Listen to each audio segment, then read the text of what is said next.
dad truly believed that this glass could be something. Space for years. And you never know what surprises will walk through that door. Seth and Les's fight. Les and Ashley seemed to be discussing some serious stuff. Felt like something serious had happened. Everyone is so strange there. Aha, Seth is coming. Quite mysterious and in wrath. He has asked Les to come in and join him. One way or another, makes no difference to me. It's up to you. Come talk to me. Something is definitely happening, which has made Seth so furious. Let's see what is the matter. Oh my God, Seth questioned Les about his policy changing. He's inquiring why he has changed the policy. You tell my guys after I set policy that the policy is being changed to your old bull ways? Both are yelling like anything at each other. Seth is screaming that why Les has made changes to the things while Les is getting angry because of Seth's ruthless behavior. It's gonna be very serious. Everyone is intrigued by what is the matter. Les has claimed Seth to pay $40,000 back as per the changed policy. Giving a 40,000 square foot free-for-all back there? That's no policy! What do you think brought us to here, Seth? But Seth is not getting anything. They are having a fight. Oh my God, Seth put fuel into the fire by saying that he can handle the shop better than him. Les is stunned. Everyone around is listening and is terrified of what will happen now. It's outdated. I can run this place better. I know exactly what needs to be done. I want the opportunity to run this place. Les is going to take everything very seriously. God knows where that anger will lead both of them to. Les is tailoring Seth that he cannot do anything, and without Les, the pawn shop would close. No one can run the shop better than Les, but things are not getting cool. Seth yelled after Les and got out of the cabin. Ashley, listening to all this, is making fun.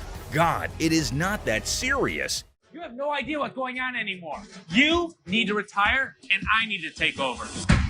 Ashley should take the things to the ground and take it seriously. Well, Les in his anger was constantly getting furious over that debate. Man got beaten by Les. Well, people, there came a black young boy towards Ashley's counter. Ashley asked him, "Greetings. So, is he here to sell something?" So you want to just pawn it, right? Because you want to be able to get it back? Yeah. How much are you looking for? Is this enough to pay rent? Hope so. It will be a good deal for that man, until or unless something happens. He is here to sell the ring of his grandmother who just passed away. Well, a really sad news, but it won't affect the deal because business is always a business.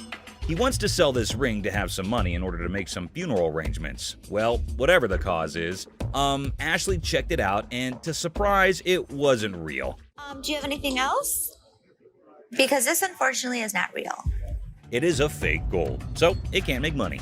This statement made the man angry. He started shouting how strange and creepy it is. He should not react this way. If the ring is not real gold, it is not someone's issue. He should take it out with himself. He started yelling at Ashley, and Ashley is just controlling herself. I need to speak with somebody else because you irritate me flat out.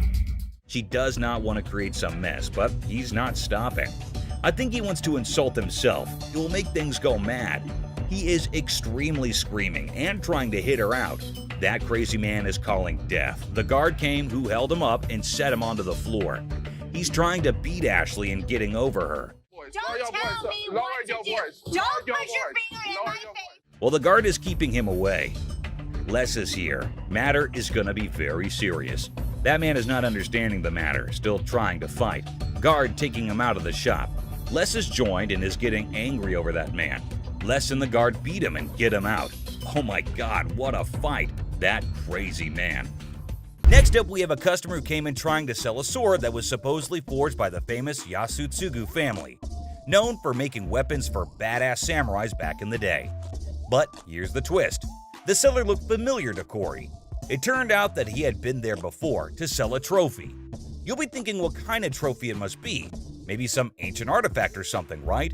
But no, it was actually a Grammy Award. Yes, all in excitement, Rick bought it. But later he found out that it was not allowed to be sold. Oops, I can see a great loss there.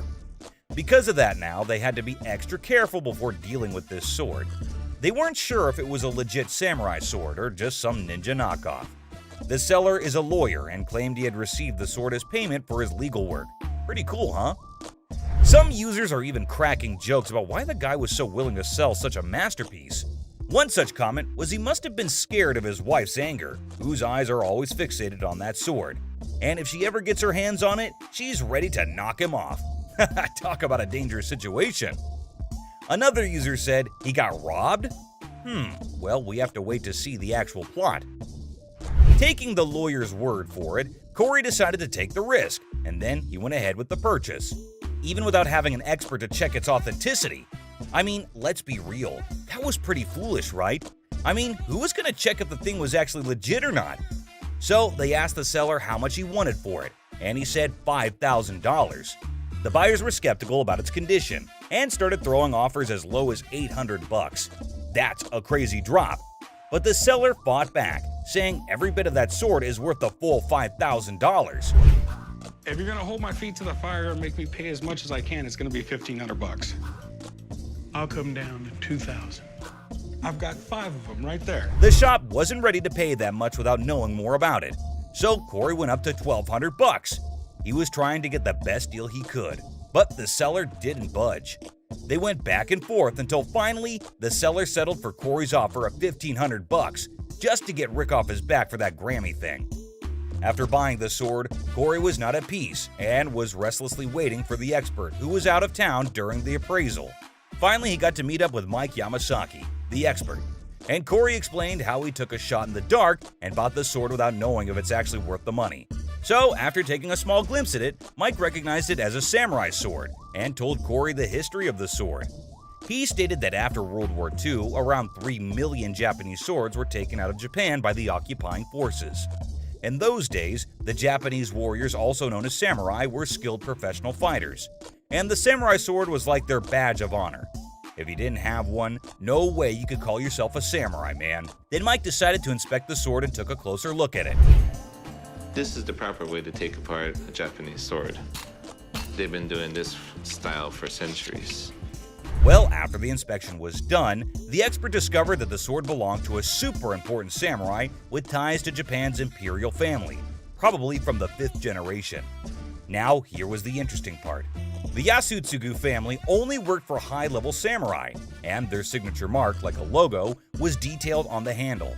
It's the family crest of the Tokugawa family, who ruled Japan for a couple of centuries. And if anyone tried using it without permission, they'd end up losing their heads, along with their whole damn family.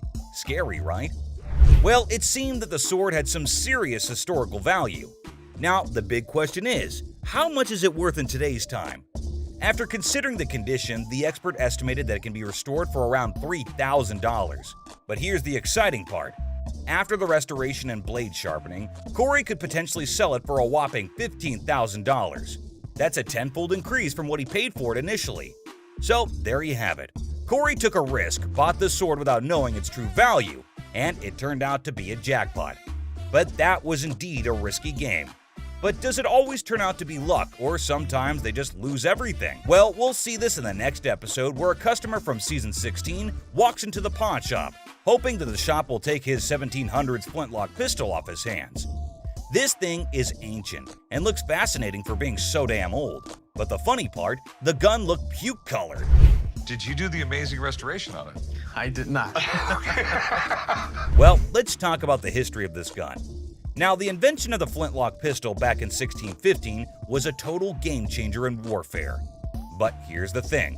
Hector, the seller, had no idea about the pistol's origin. It was passed down to him by his father, and he's looking to score $500 for it. But Rick has some concerns. It's pretty darn obvious that this thing has been messed with. So he decided to call in his arms expert, who knows his stuff when it comes to guns. Finally, the expert Alex Kramer arrived. He's the CEO of International Military Antiques. He takes one look at the pistol and straight up calls it ugly. Ouch! Apparently, some shoddy paint job messed up the gun, and it can't even be opened properly. But hey, on the bright side, the details and engravings on the pistol are top-notch. They got this fancy style called grotesque, with all these weird-looking human and animal shapes. And the markings underneath are high quality too. Too bad the paint on the lock is so thick that they can't even see the gun maker's name. That would have helped figure out when and where it was made. Now Rick's super curious if this thing is actually worth anything. The expert takes a quick look and comes up with an estimate. I think it would be about $1,000. Once we restore it, if I can get it functional, I think it's at least $3,000. With that estimated value in mind, Rick decides to make an offer. So, I will give you $150 and relieve you of your problem. Would you do 250? Damn, just $150? Even though Alex said it was worth $5 grand. Rick always pulls out the excuse that it's hard to sell, and there aren't many buyers out there. After a short negotiation, the seller settles for a mere $200. I know, unbelievable and kinda unacceptable. But since the gun isn't in great working condition, I guess it was the best they could do. Rick decided to take a chance and handed the gun over for restoration. Will it hit the jackpot or lose his $200? Let's see. After a successful restoration job, Rick receives some surprising news about the gun's value. It has brought back all the original details and made it look absolutely gorgeous. And guess what? It turned out even better than expected. With all of the engraving on the brass, that grotesque mask came out really well. It did come out amazing. But Alex hasn't tested it yet because he wanted Rick to witness its sight. And the best part? If this baby shoots, Rick might get a whopping $5,000. Damn. Well, let's watch if it works. I got my headphones on, so I can't hear you. Oh, it worked perfect! So after successfully restoring the item and getting it in working condition, Rick could be making $5,000 on an item he bought for just $200. That's a crazy profit of $4,800. Absolutely hard to believe, right? Someone even commented that Rick straight up robbed Hector in broad daylight. Users are not holding back with their savage opinions. Well, keeping everything aside, this was indeed one of the craziest profits earned at Pawn Star Shop. Came in here, tried to spend my money is what I did. That's what I did. Okay. And instead of trying to come in here, I'm not even talking to you. I need a liver transplant.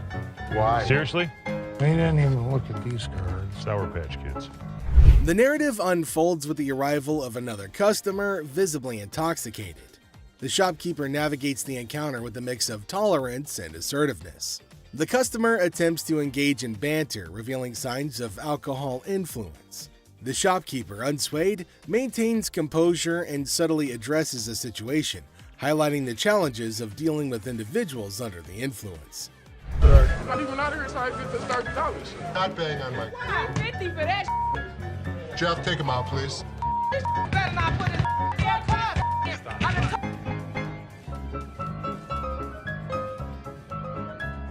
How would you... Man, what the...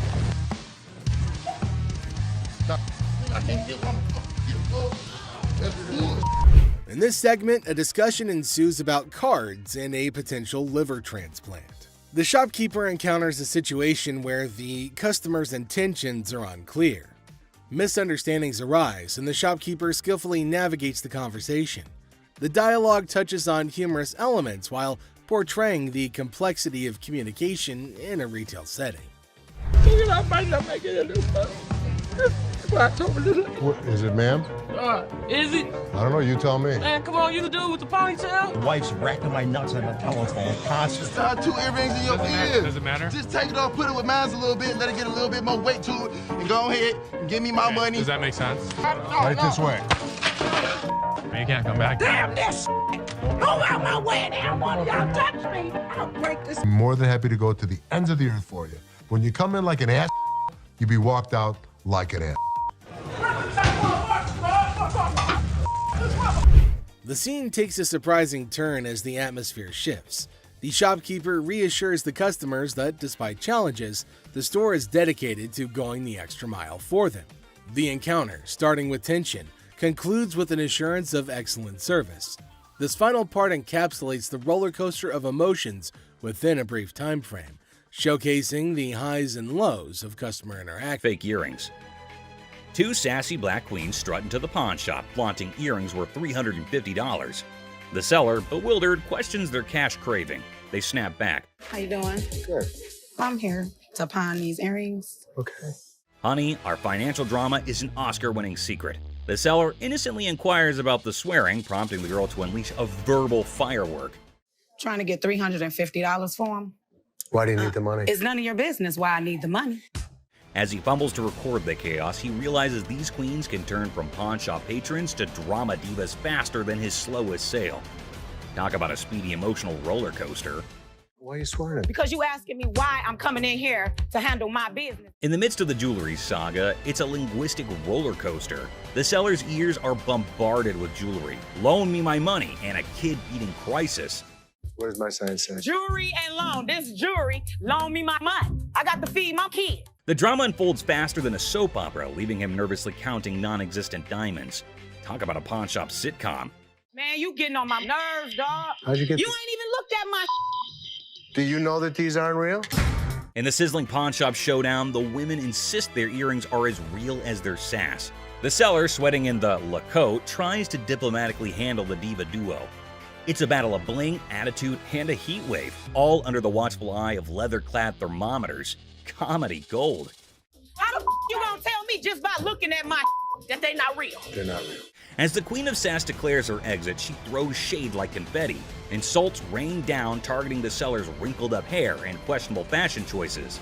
With a parting shot about a jury and long bow ash, she exits, leaving the pawn shop in stitches and the seller questioning his life choices. I ain't leaving this till you give me my money. I need my mother did. Coloring book.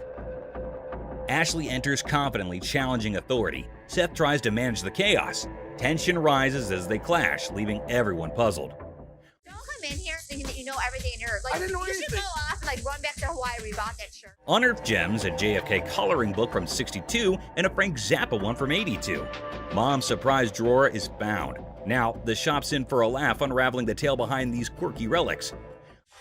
Hello. Hello. I have a John F. Kennedy coloring book from 1962 and a Laugh out loud scene as the seller confesses to buying a Frank Zappa coloring book at 25, never cracking it open.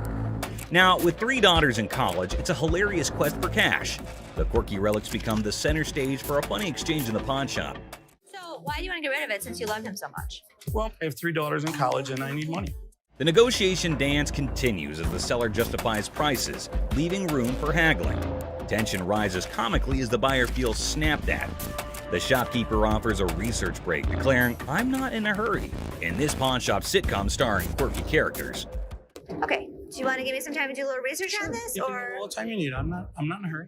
The plot thickens as Ashley discovers the price coloring book online for $8.75, triggering a hilarious spat. I didn't say any of that Can to you you. read that? $8.75. So make me an offer. 0. She hilariously expresses her dismay, accusing the customer of rushing and shoving a phone in her face. I'm looking at the one that he wanted $50 on, and I pull it off, and it says $8.75. The bickering ensues, with both claiming they're not married, adding an amusing layer to the pawn shop sitcom. I have to take him out this way. That's how much he pissed me off. In the ongoing pawn shop drama, Ashley delivers a sassy retort to the customer, suggesting he adds value nowhere and jokes about returning to Hawaii. The banter continues as another worker calls out Ashley for being rude, I think you're disgusting and rude. I didn't say any of that Can to you you. read that? $8.75. leading to a comical exchange where Ashley dismisses them to focus on yourself. The workplace comedy unfolds with quirky characters and witty comebacks. Well, you don't add value to the organization. I have one. Well, thank you so much. But the next Okay. time you send my paycheck, you can tell me how to work. Parking lot. Cue the workplace alarm. The notorious parking lot gambler is back, and the office crew is on high alert. With a battle cry of "Let's go get him!" they embark on a mission to catch the elusive man of many lands, or as they dub him, that lady Pakistan. Office drama just hit the jackpot. What? Gambling again in the parking lot. Meet Robert Robertson, the maestro of sports memorabilia, introducing himself to Dennis in a pawn shop saga. The plot thickens as he unveils a treasure trove of Detroit Lions autographs salvaged from his sister's basement flood. Forget superheroes, this guy's heroics involve rescuing signatures during a Union picket line water ballot. All right. Here's Robert. Robert, Nice to I'm meet Dennis. Nice to Nice meet to you. meet you, Dennis. Yeah, I got an item here. You might be interested in. In the wild world of pawn shops, Dennis is hit with a first, an NFL labor strike poster. As Robert pitches his Union picket line relic, Dennis, caught between fandom and frugality, contemplates the value. It's a negotiation dance where even the poster's wrinkles have a say, and Dennis dreams of a dad who'd splurge on a heartbeat. What, Steve Backus? This is the first time a guy actually brought in an NFL labor strike poster. Dennis and Seth, the dynamic pawn shop duo, are advised to step up their deal-closing game. In the battle of signatures, Robert's pitch clashes with Dennis's detective skills.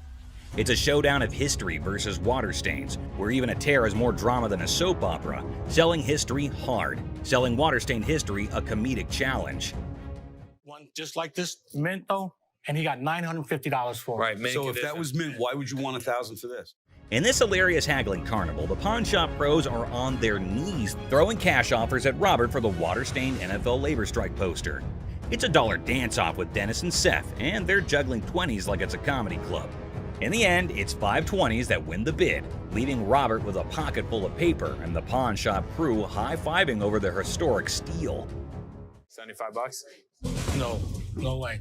Offering you just $100 cash money right now would make it. Gold earrings.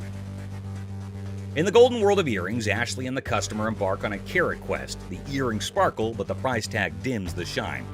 The customer eyeing the digits suggests a hilarious plot twist, an exchange proposal that could turn this jewelry journey into a comedic barter ballet.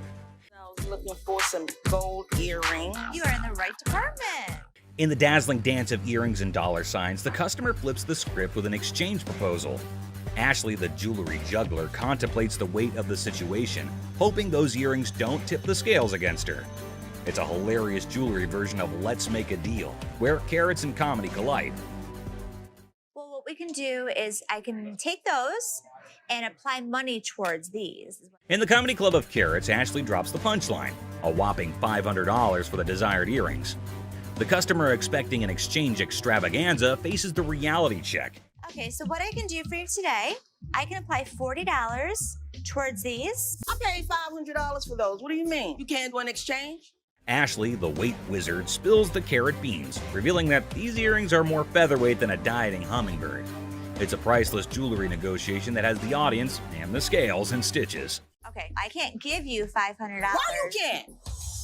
Because it's not worth. In this comedy climax, the customer unleashes carrot chaos, insisting her earrings are weightlifting champions. The tension escalates as she dubs Ashley boo, but a touch sets off a mini drama.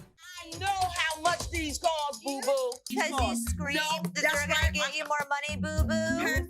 The pawn shop becomes a carrot battleground, and Ashley's final offer of $175 is the punchline that sends the customer storming out, leaving the jewelry saga in a carrot cloud of comedy.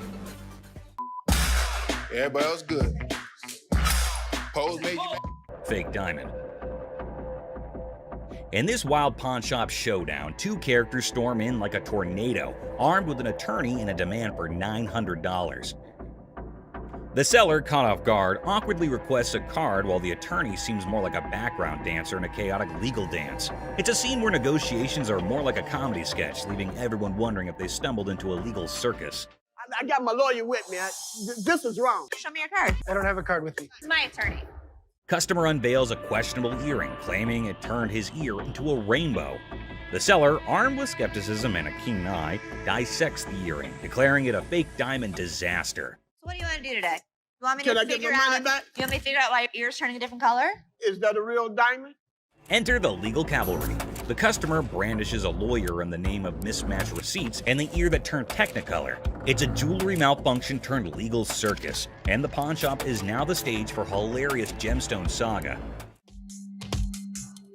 This is not the correct earring for the receipt. Chaos ensues as the customer brandishes a jewelry store receipt like a wizard spell. The attorney, a sidekick in this legal circus, demands a refund for the rebellious earring. The seller, caught in the crossfire, faces threats of escorting and leg knocking, all while insisting they won't budge. It's a legal showdown where the only guarantee is a laugh-out-loud twist around every shiny corner of the pawn shop arena. The earring does not match the description. What you mean? So you saying now I just brought an earring in? The customer, armed with a kaleidoscope ear and a refund demand, insists the seller turn around and walk that butt out the door. The seller, invoking a hint of pawn shop diplomacy, proposes a negotiation dance, but warns, keep your butt back there. Cue the dramatic soundtrack, man, it's a comedy in motion. An evil woman anthem echoing through the pawn shop arena. Get out. Yeah, you know, took my money, just sold me a bold earring. The toilet. All right, who's in the mood to take a big dump? If yes, these two ladies have the 1955 rare toilet. What? Here's the unusual bathroom adventure. How much do you want for this toilet? $400. They don't make them anymore. And I saw a pink one online and they wanted $600. Seth lays down the law. In case you missed the memo, we don't do toilets here, so these ladies might want to flush their deal elsewhere. How about $50? $10? Oh, my goodness. Really? Well, I don't want to put it back in the car. I know this is a crappy old toilet. Paying $10 to get under my brother's skin is all worth it. Ashley sure knows how to annoy her brother, but this time, she might have taken it up a notch. Anyway, just have a look at how he decides to take care of the toilet deal. Would you like to double your money? Who wouldn't? Here's 20. Meet me outside. See you out there. Bobby J, bring it this way. Take it easy, Seth, please. Seth! Mechanical bull. Ah, the nostalgia of the Wild West, where bull riding and tough cowboys reign supreme. But it seems like someone didn't get the memo that times have changed. It's time to get with the program, people. Girl, we're trying to sell our mechanical bull. Why do you have it? We had a Western-themed restaurant bar before, and that was the theme. We put the bull into the bar, and now we've recently remodeled and changed themes, so now we've got to sell the bull. Well, slap on those cowboy hats. We've got ourselves a scene here. But seriously, who's taking bets on whether they can wrangle a decent price for that rodeo-style bull riding? How much do they cost? They cost around $15,000 to $20,000. How much do you want? $15,000. If I was to buy this brand new or buy this used from you, it's the same price. Rental companies rent these out for $750 a day. There's a lot of revenue potential. So $2,000 one time too. $2 no. Oh dear, it's quite a sight to witness these macho men taking their bull back home, but hang on, because Ashley just might have a surprise up her sleeve. $3,000 right now. 45. 31. 39, you pack it up. That's my bottom dollar. 34. I can't do it. Sorry, good luck. Casket car. You won't believe this one. A man seeks to part ways with his unconventional ride, a casket car, hoping to strike a deal with the pawn shop. I kid you not, to watch for yourself. So explain to me why you bought this? Well, we're really into Halloween, and it's basically the ultimate prop. I mean, our house is decorated, completely inside and out all year round. And by far, I believe this is one of the best vehicle we've ever owned. It's an everyday car for us. Well, Halloween enthusiasts, just let me know if it's the ultimate prop or not. But just wait, aren't we all curious if there was something inside the trunk? 30 years old, it's still pretty good. Are you selling it with the coffin? Yeah, we could do that. I mean, obviously. Is that a fake coffin? No, this is a real coffin out of a funeral parlor. Did it come with the casket? No, I gave it to my wife on Valentine's Day. Really? Oh. Things took an unexpected spooky turn. What's going on here? Maybe it's time we shift our attention from the creepy casket dummies and focus on the deal at hand. How about $1,500? What? Are you joking? He sees the value in a classic car. What's it gonna do? How about 25 with the coffin? Wait. You're really seriously? Thinking about it, yes. $1,600. How about 18? $1,650. No. Monster deals. It's that time of year again, sales season. Just like any other shop, our pawnbrokers were pulling out all the stops to lure in customers. Get ready. I had the best idea. This is huge. Try to tap this one, Seth. Bet you can't. What? What? Oh my God. Oh my goodness, brace yourselves. Ashley unleashed a marketing masterstroke that left everyone stunned. Get ready for the jaw-dropping details of her grand plan. This is your great idea. There you go. Monster deals. What is this? Seth thinks he's the only one that knows how to bring business in the store. This is my marketing technique. Come on, look at this thing. Do you see what's wrong with it? You don't know what the hell you're talking about. Our pawn queen was positively thrilled with the idea, but Seth, well, let's just say he didn't quite share the same level of enthusiasm. Here's what he thought. Monster deals. What the does monster deals even mean? Big deals. Their eyes are gonna be drawn to that. It's way too small. You can't even see it. Anytime a giant gorilla is on anybody's roof, it's gonna bring attention. They like the gorilla. Yeah!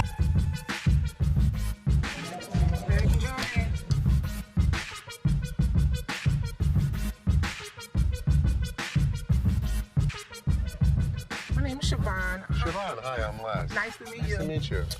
Okay, so look, these is diamonds. They're not real. What? No, these is real. Look, when you holding up to the light, ding, you hear that? Bing, that's the diamond sound. They look good, But they're not real. you know what? Look, These ain't real. hold on. He wouldn't lie to me. And course not. I don't wear no fake. Don't you think I would offer you money for them? No, I know what this is. Why your big ass standing here? What the you want? So you can give me my $300. Whatever, told me my ass haters. Bye. Have a nice day. The next customer is a lady with diamonds from her fiance, or so she thinks. Les breaks the bad news to the lady, but she's got a hard time accepting the facts. Hello, Hi. can I help you? If I'm trying to pawn this, 35 millimeter, right? yeah, How much are you looking for? just about $30. Got my baby's birthday coming up and just need a couple of extra dollars to help out. Stuff situated for him. What do you have planned? For his birthday? Mm-hmm. A birthday party, you know, cake, ice cream. To try and get money from us. And the kid ratted her out saying, yeah, my birthday's in 2 months. There's a little bit of time you have before then to come back and hopefully have something of value. And I really would have appreciated any little thing that you could have gave me. 10 years ago. This is some bull because y'all could have took this camera. You could have gave me $30. The innocence of a child didn't allow this woman to cash in on her worthless camera. She was pretty shocked her lies didn't work on Zeph. How are you? How are you today? Good. What you got? My bracelet on my phone. My baby daddy gave it to me. He would be so mad. Curtain tiebacks. What are you telling me? You know this isn't real. What do you mean it's not real? Well, it's a real bracelet. You know what? It's a Obviously, real- you don't know what listen, you're talking okay, about. fine. You're Fair enough. probably Don't right. trip, okay? Don't trip. I'm about to call him right now. Sometimes people get presents, and sometimes when they get their presents, the people that give it to them tell them a lie. He said this bracelet costs $500. It would be What more the are you talking about? He's Anywhere. lying to you. Baby, did you give me some fake gold? Did you give me some fake gold? Really? Did you give me fake gold? This ain't love, baby. You said you was gonna marry me one day. Okay. Have a very nice day. Thank you. Man, this. What the is you talking about? Have a nice day. I have a nice day when Okay, you then give me don't some have nice service. Right? You know what, y'all? I'm about to take it to a real jewelry store that knows something. That's what I'm gonna do. The amount of men who give their women fake jewelry in Detroit is absolutely crazy. This woman is shocked, betrayed, and angry when she learns the real value of her jewelry. Hey, I was wondering what you could get me on a loan for the PS3. We're on a mission now, a real mission, to get my brother out of jail. All of a sudden, the cop just stopped us because one of our lights were off in the back of our brake. Bond is $300. I got $150, and now I'm here. Ended up with his brother trying to sell his video game system on his games and the controller. See what we could do with that. 95 is close. I get to 100 for you. 100, mama. I can't. 100. I normally would have given $80 on this game unit. I went $15 over, and that wasn't even good enough. But too bad I couldn't help her out because I wanted to help her. But I hope she can find the money. Two customers come into the pawn shop on a noble mission of freedom. However, Ashley lets them down easily, but at least they take it better than most customers in this video. Pawn shop because we, is in need of money. And we're trying to pawn this VCR and this TV. Okay, would you put it on there like that? Can you witness? Where's the income? You want to go to the So what? I was ready for them to have a full-out brawl out there. Get your ass on somewhere. No, get your ass on, hockey ass. I tell all ladies and everything. Can I help you guys? Why are you guys fighting? I kicked this. What he said, it was offensive. What are you looking for TV? Sell it. Actually, yeah, we gonna pawn this. No, the TV didn't get dropped. 20. It works. $20. All right, 20 will work. Hey, you can each get 10. Oh, you agree now? All right, just give it to this gentleman. We're gonna do this for 20. Let's go online, get your ticket, and get your cash. This is a general conversation. Okay, well, we still in a relationship though. Tiffany, seriously, maybe you should go in the parking lot and just wait for him. You're right. I am gonna wait in the parking lot. Freckles really pretty. I like that. A chaotic couple barely makes it to the pawn shop before smashing one of their items in an argument. The couple is more sad than shocked that they've rendered their items worthless. Hi, how are you? I'm good. How about yourself? Doing all right. I've got a ring I want you to take a look at for me.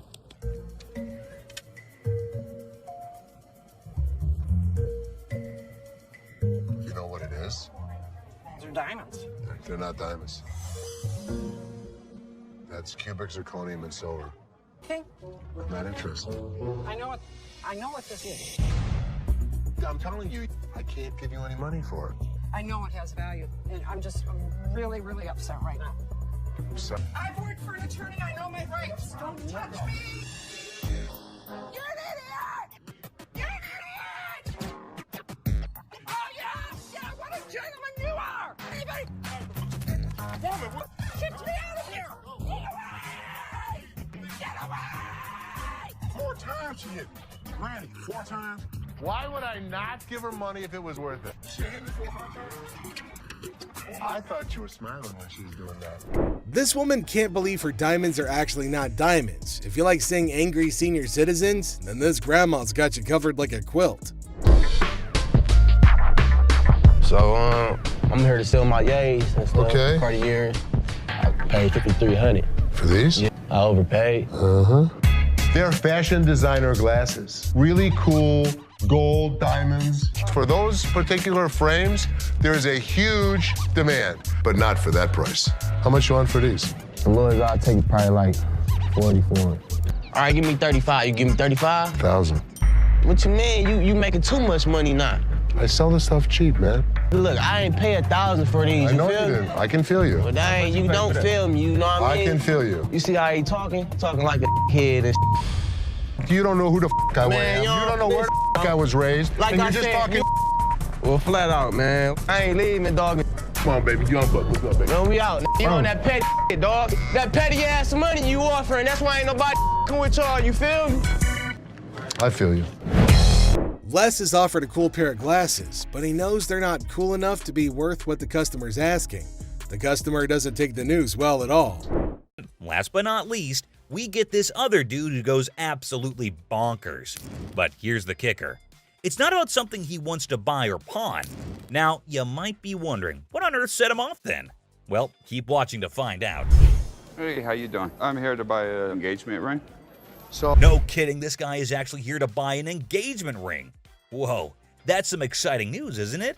Les coolly presents a selection of engagement rings, and you'd think everything would go smoothly, right? Well, except for the blaring car horns outside, because of course, nothing can be too easy. Oh, damn, so that's the reason for all the honking? There's a massive truck just sitting smack in the middle of the parking lot. Now, take a wild guess. Whose truck do you think that might be? Come on, give it a shot. It's not rocket science. Semi-truck. And then it's white gold. That's me. Sir, can you... Ding, ding, ding. It's none other than this guy. So Les politely requests him to move his truck from there. And what do you think his response was? Find your place to park? Oh man, come on now. I'm in a hurry. I can't be moving my truck in this. Yikes, did he seriously say that? I mean, how do some people not have basic common sense? Did he genuinely think he was doing the right thing? Les is clearly not putting up with it, and you could totally see that. You don't have an option. You have to move your truck. I'll be more than happy to show Can you. you believe this guy had the nerve to straight up say no? Well, let me tell you, things are about to take a turn for the worse for him. But just when he thought he couldn't dig himself any deeper, he goes ahead and proves you wrong. Why are you so rude? I'm not moving the damn truck.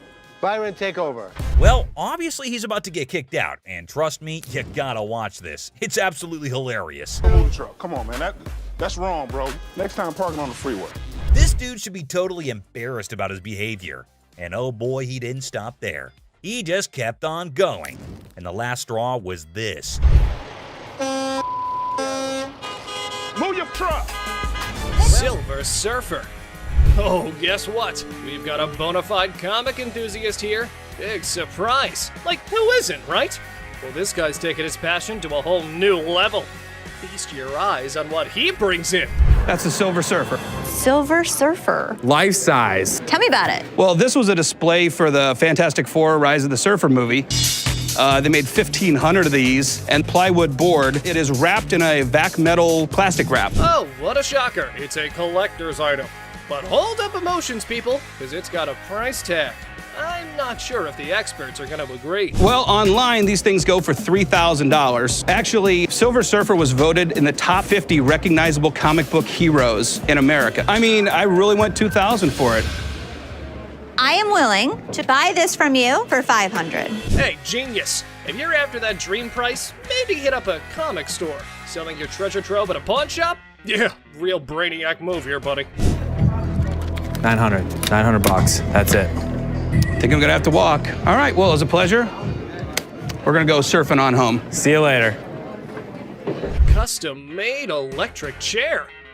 Folks, take a puff. We've witnessed all sorts of weirdness at the pawn shop, but this fella's cranked it up a notch. Check out his wild sell list. So tell us a little bit about them. We have Halloween retail stores. This is a custom-made electric chair. There's a whole show if you guys want to see it. Sure, go ahead, show us. Hell yeah! I'm really into this kind of thing. This might be the new feature at my house on Halloween. Oh, just what we all need. A bedside toy that screams Halloween 24/7. No biggie, except it's art, not like living in a slasher fic or anything. So we're looking to get about $8,000. Brand new, they're just above $9. And that makes a lot of sense. Right. Buy a used one that's 6 years old. Well, the cool thing about this one is that they don't make them like this anymore. You're right, they don't. The new ones are digital. Well, guys, Mr. Ambitious over here is dead set on this mystery item. Heaven knows what his grand plan is, but Les has a style for a bargain. Thank you very much for bringing Thank it you. in. We appreciate it. Damn it. I'm a little disappointed that I gotta schlep it back home, but with Michigan being, like the #1 state for haunted houses and attractions and things like that. Elephant skull haggle. Oh, guess what? No fancy sofa, no blingy ring, and no one-of-a-kind carta pedal? No worries. How about you trade an elephant skull for some greens? Because that's normal, right? Skull of an elephant. Really? Very unusual. It's very unusual. My best friend had it, passed away, and I inherited this one. It's where the tusks were. I understand that. It came from Africa? Yeah, right. Well, I So- can promise you nobody has ever brought in an elephant skull, ever. That I can Little tell you. unique. Ever wondered where one finds a thing like that? Well, surprise, surprise, there's a thriving market for massive elephant skulls. Yeah, you heard it right. Skull heads. 1,000. That's as low as I'm gonna go. Let me talk to my elephant expert.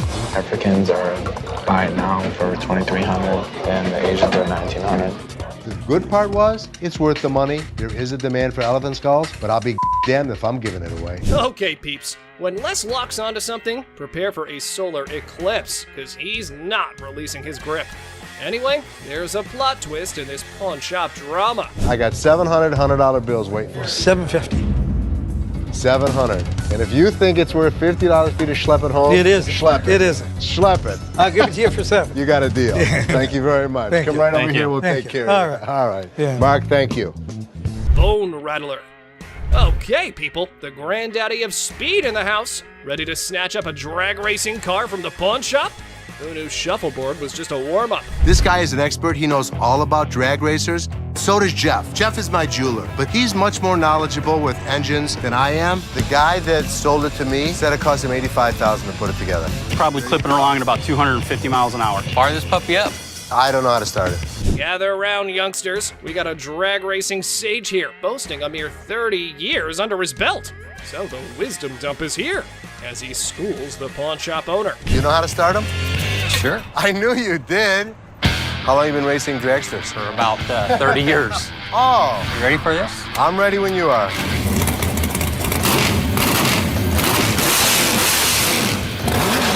All right, Mr. Been There, Done That. Let's see if your drag racing tales can seal this deal or take a nosedive. Now, coming straight to the negotiation. 20 grand. 7,500. I don't think so. If you give me the money today, 15,000. I'll throw the skeletons in for free. We have a deal for 15,000? I guess so. Thank you very much. Have a good Enjoy day. your new car. Mechanical Bull. Ah, the good old days of Wild West bull riding and rugged cowboys. Some dude missed the memo that it's not exactly the trendiest scene nowadays. Time to catch up, y'all. Going for a ride in my parking lot, or what are we doing? Let's have a little fun, girl. We're trying to sell our mechanical bull. Why do you have it? A Western themed restaurant bar before, and that was the theme. We put the bull into the bar. Well, slap on those cowboy hats. We got ourselves a scene here. But seriously, who's taking bets on whether they can wrangle a decent price for that rodeo-style bull riding? Let's say you were to buy these brand new. How much do they cost? They cost around $15,000 to $20,000. How much do you want? $15,000. So if I was to buy this brand new or buy this used from you, it's the same price. Rental companies rent these out for $750 a day. There's a lot of revenue potential. Ah! Man, sad to see these alpha men taking back their bull home. But folks, hold on to your hats. Maybe Ashley has something else in her mind. 3,000 right now. 45. 31. 39, you pack it up. That's my bottom dollar. 34. I can't do it. Sorry, good luck. Dr. Death's van. Step right up, viewers. You've heard of Dr. Death, but today's highlight is the van that spotlights as the ride for assisted suicides. Because nothing says vacation like a one-way ticket, right? This is a 1968 Volkswagen van owned by Dr. Death, Jack Kevorkian. By Dr. Death. This is the actual van that he did his first and several other assisted suicides in. Jack Kevorkian was an iconic figure in the city of Detroit. We're not aiming for a Valley of Chrome farewell tour this time. Mr. Big Bucks here wants a six-figure sum. Brace yourselves, because Les has his few concerns all queued up. It is a piece of history. I like buying weird. You won't find another one. The problem is, it doesn't make sense to spend six figures on something like this for me. Well, you either love it or hate it. But I love it. This is definitely a piece of Detroit. A van oozing that delightful combo of creepiness and death vibes. So legit. However, why not throw in another expert opinion? Let's see how that went. So 10,000 ain't gonna buy it. No, I'm in the six-figure range. 20 grand? No. 25 grand. 30 grand. 50 grand? 30. One time. 50. 30 cash right now. Bizarre bikini. Check out this granny of the century who strolls into the pawn shop with an elderly figure that has a lot to do with, I don't know. You have a look and maybe you decide. Which is the doll? I heard that. I'm undressing her. What can I say? A really nasty looking woman, but a very cool item. Yep, that's about accurate. You just saw a long-legged granny in a bikini. All the efforts are done in the name of art. However, our granny here invested in this model. How much did you want for this thing? I'd like to get $500 for it. This thing is art. It's a very cool item, but not for that price. She's really cute. I mean, she's really fun to look at, but it's not going to be even close to 500 bucks. Never mind, that was gonna be a deal breaker. Unless Les had some more quotes to add to the art piece, this stirs things up for the selling mix. Here this woman was playing my game, and I was losing. 200. 190. I'll take it. Will he stop? Okay, schlep it home. You know, I heard my dad saying it wasn't worth the extra $10. Bull. She wants 200. Even Rick makes a mistake, and the great Harrison is not at all happy about this one. A captivating scene unfolds as Bill strides into the store, his presence immediately catching the attention of the Pawn Stars crew. In his possession, he carries a Wells Fargo strongbox, an intriguing artifact that exudes a sense of mystery and historical significance. As if that weren't enough, he adds to the spectacle by unveiling antique balls and chains, further piquing the curiosity of everyone present. Bill, confident in his offering, sets the price at a hefty $2,000, a sum that raises eyebrows and sets the stage for a fascinating negotiation. We got a Wells Fargo strongbox and some antique ball and chain. Okay, you do have a... The anticipation builds as the Pawn Stars team contemplates the value and potential of this unique collection.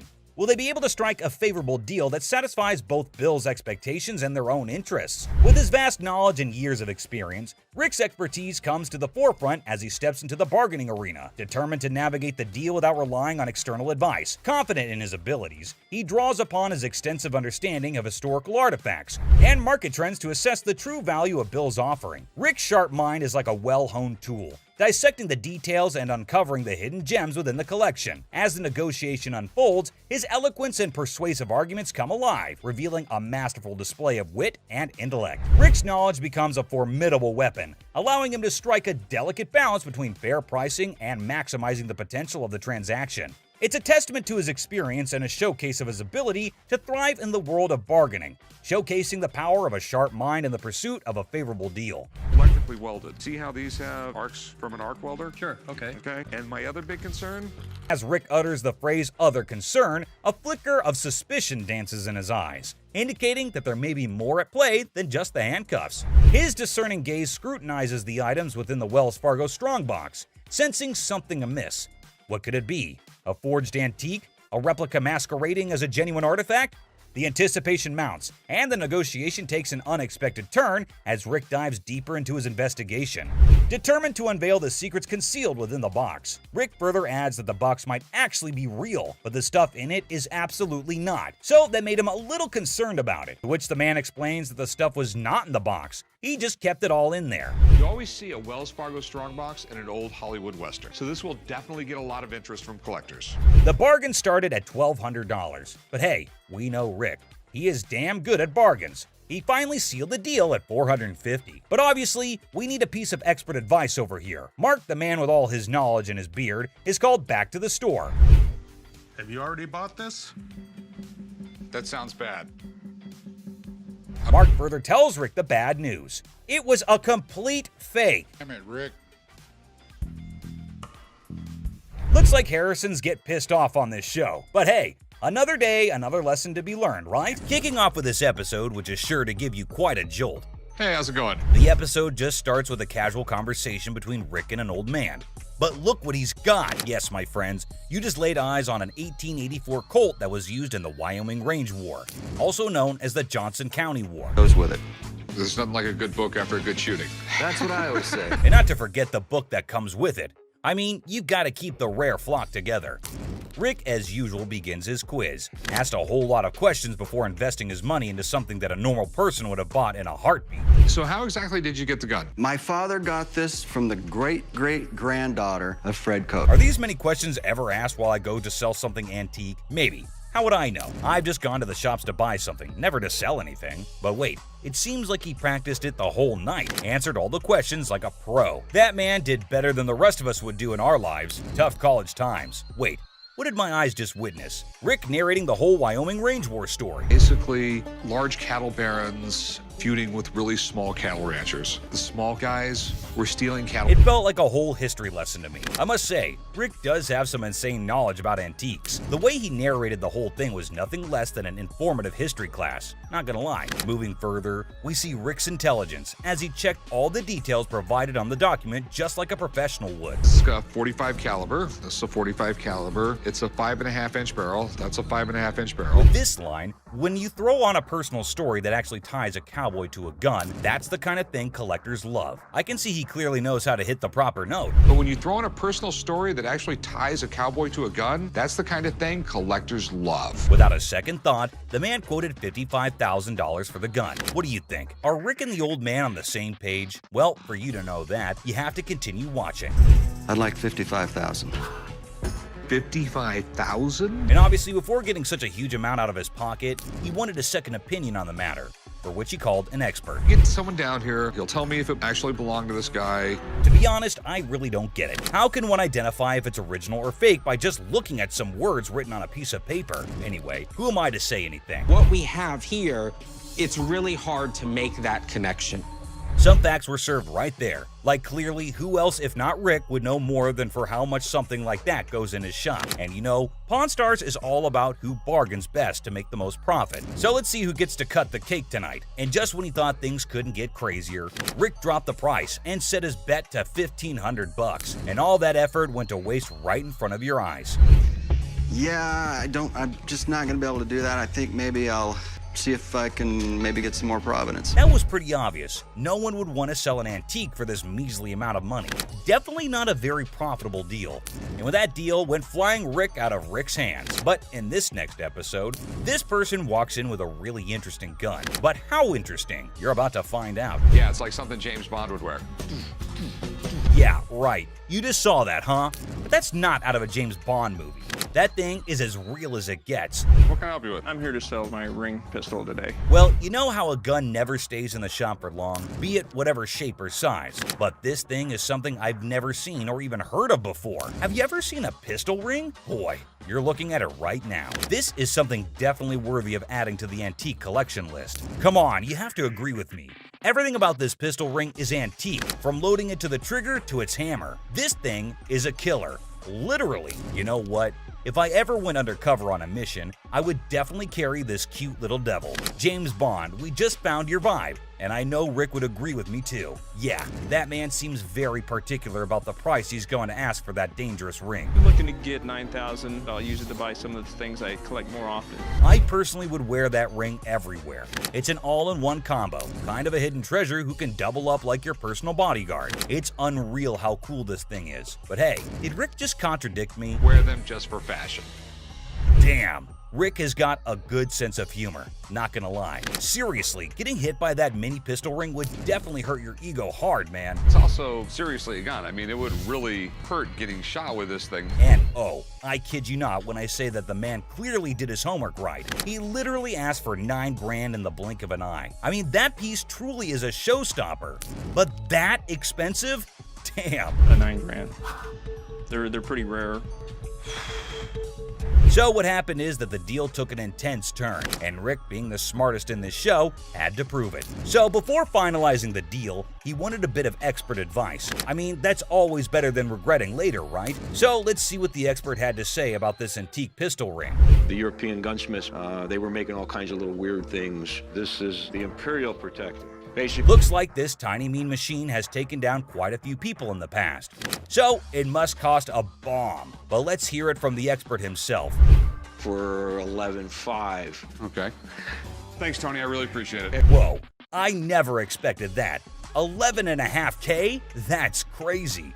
And just look at the size of that thing. That thing is golden for sure. But as you know, Rick plays by his own rules, and I'm curious to know what he has to offer. I'll give you $3,000 for it.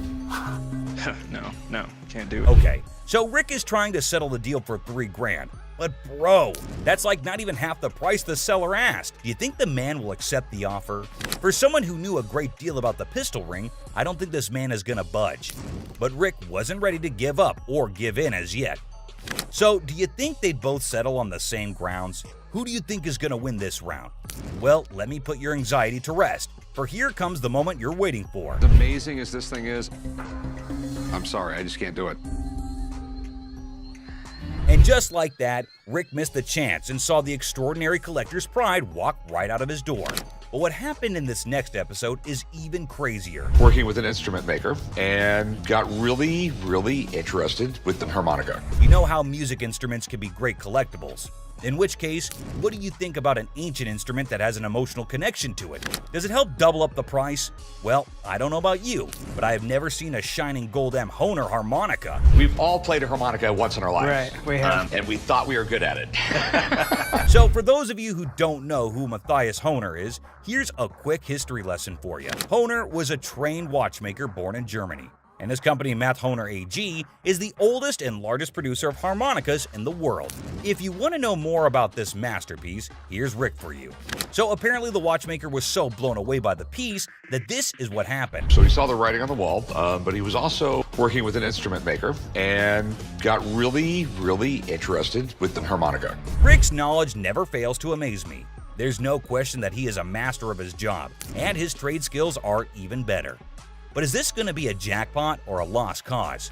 Before Rick states his price, he found a problem with the musical piece. We get in the ballpark. Okay, all right. It's plastic, and it's not in the greatest shape. I don't know, it's not too bad a shape. The cardboard's coming off. Oh no, that's going to majorly affect the price of this beautiful piece right here. So while the seller was holding on to a grand $500, what Rick pitched was unbelievable. Here's $75 for it. It cost $75? Wow. I would feel humiliated if I was that harmonica right now. I mean, come on, man, it's not that bad. But what can I say? Rick knows better. And the seller wasn't ready to back up, and even had a genuine reason for it. $1 to fill my truck up with gas right now. I can't take 75. I find the man reasonable. The least you can do is compensate his gas. But as you know, there are no emotions involved in business. Rick's not taken aback by anything. and sticks with his price, but he failed to grab the deal. I think he wouldn't mind much though, because the harmonica was plastic, and it was also peeling off in some places. So sadly, the seller needed to go back home with the broken instrument, and he couldn't even make enough money for gas anyway. My dad truly believed that this glass could be something. Space for years. Okay, I'm not. $4,000. $4,000, that's probably my... From a killer ride to something straight out of Star Trek. Welcome back, Pawn Squad. Get ready to explore the shady side of the pawn world as we uncover 5 super rare illegal items encountered on Hardcore Pawn. Another day at the pawn shop, and you never know what surprises will walk through that door. Today we've got Seth bringing in something that's blowing everyone's mind, and boy is he in for a shock.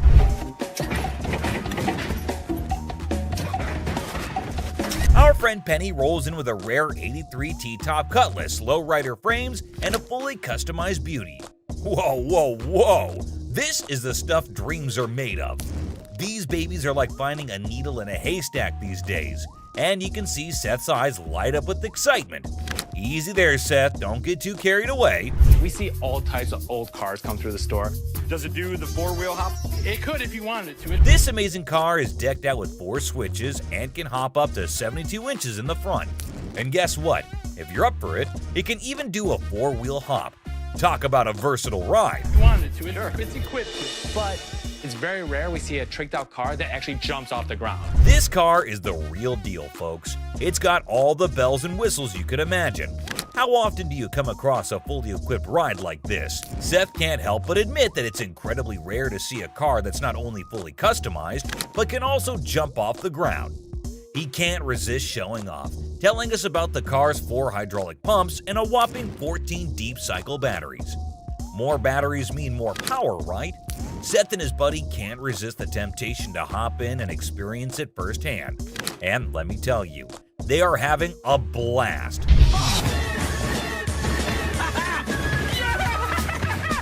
Now, Seth really wants this car, but he wants it at the right price. Penny, on the other hand, is hoping to fetch $12,000 for it. Will Seth bite the bullet and make the deal? Well, here's the twist. How about $4,000? Seth is only willing to dish out $4,000 for it. Whoa, talk about a huge drop. You can see the disappointment on Penny's face. He explains that he spent $4,000 just on the paint job alone. After some negotiation, Penny agrees to settle for $10,000. But Seth tries to push it further, offering $7,000. You know he wants it. It's very rare we see a tricked out car that actually jumps off the ground. Penny, being the wise guy he is, doesn't take the deal. In the end, they part ways on good terms.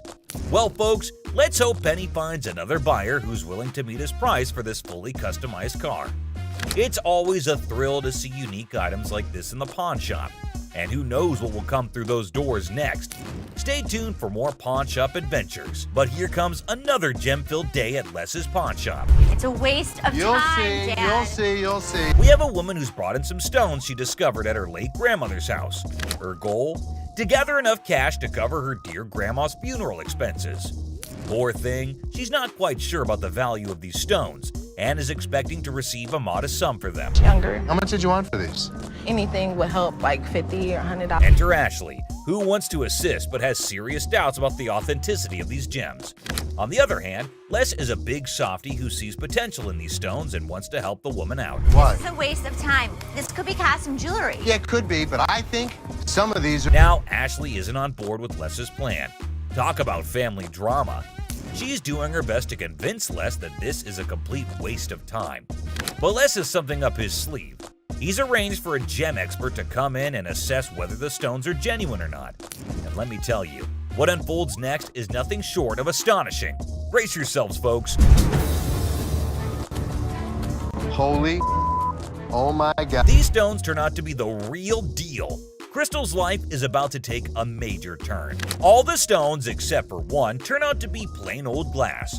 But that one stone, oh boy, it's a game changer.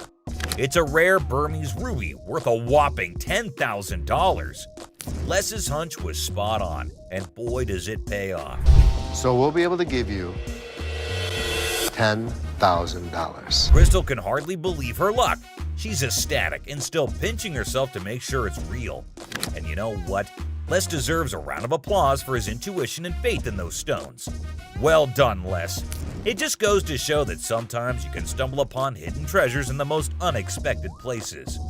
Crystal's journey from uncertainty to a life-changing discovery is a testament to the unpredictable nature of the pawnshop world.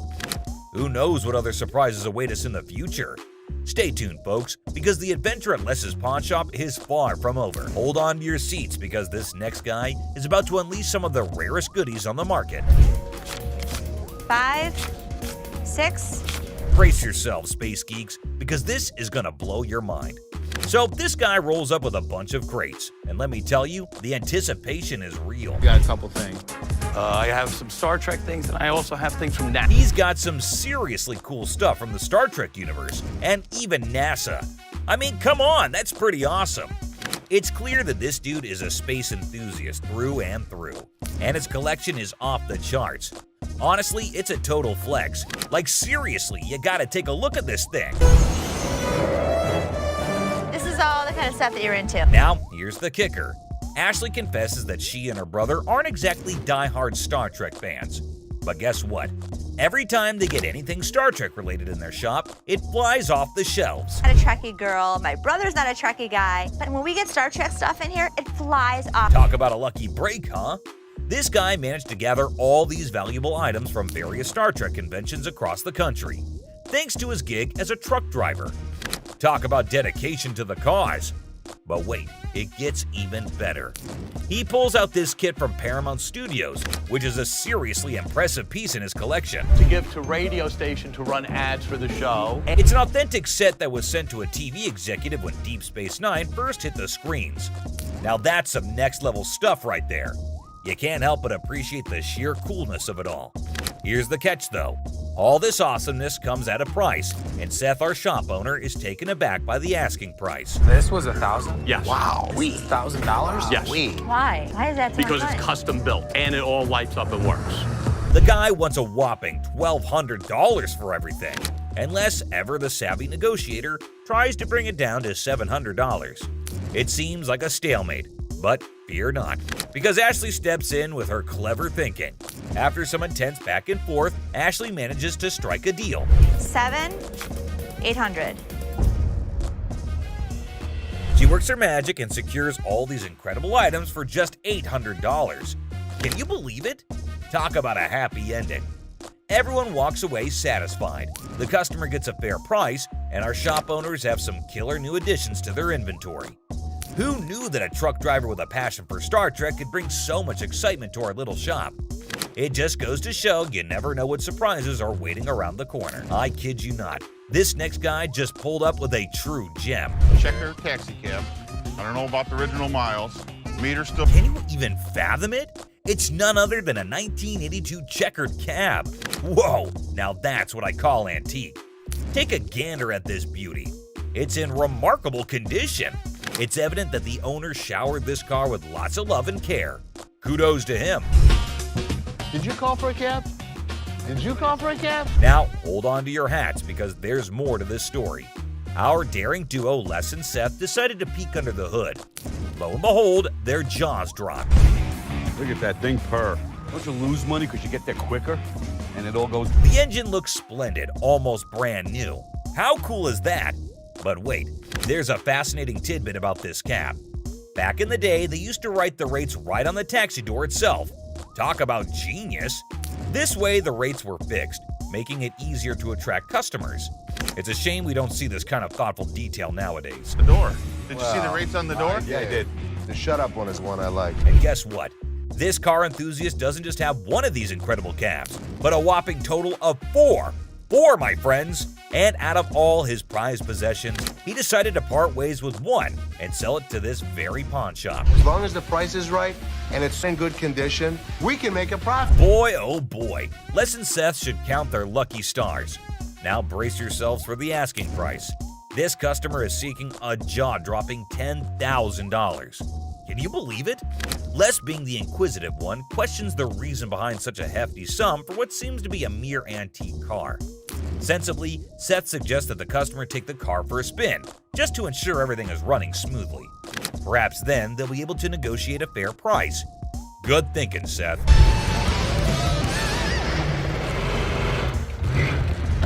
Les, ever the insightful one, recognizes that this is not just any ordinary car. It's a masterpiece, a truly unique item. Plus, considering its excellent condition, they can actually turn a profit from it. However, much to their disappointment, the customer refuses to budge below $8,500. Sadly, no deal can be made today. Nonetheless, Les wishes him luck, and we join him in hoping that the right buyer comes along for this exceptional ride. Fingers crossed, this next guy brought in something, and you won't believe what it is.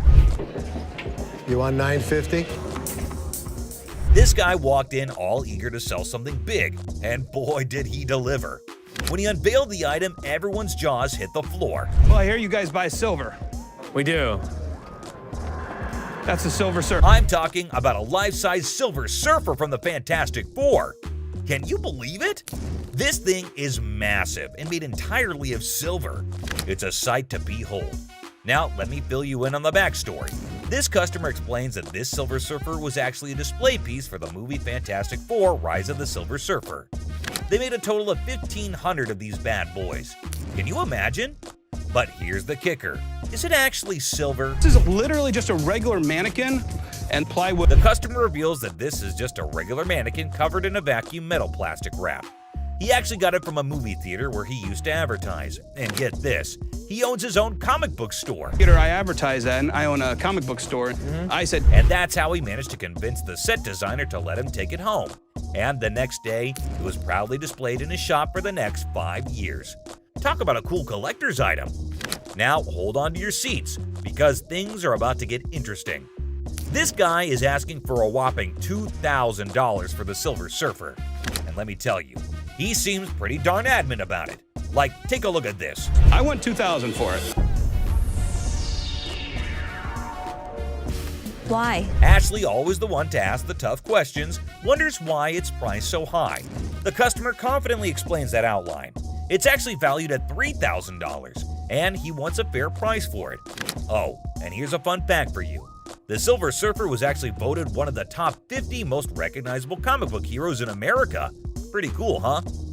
Ashley, being the shrewd businesswoman she is, gives the customer a reality check. She offers him a lesser amount for it, stating that it's the best she can do. But the customer stands his ground and refuses to go below $1,000. That's quite a gap to bridge. To buy this from you for $500.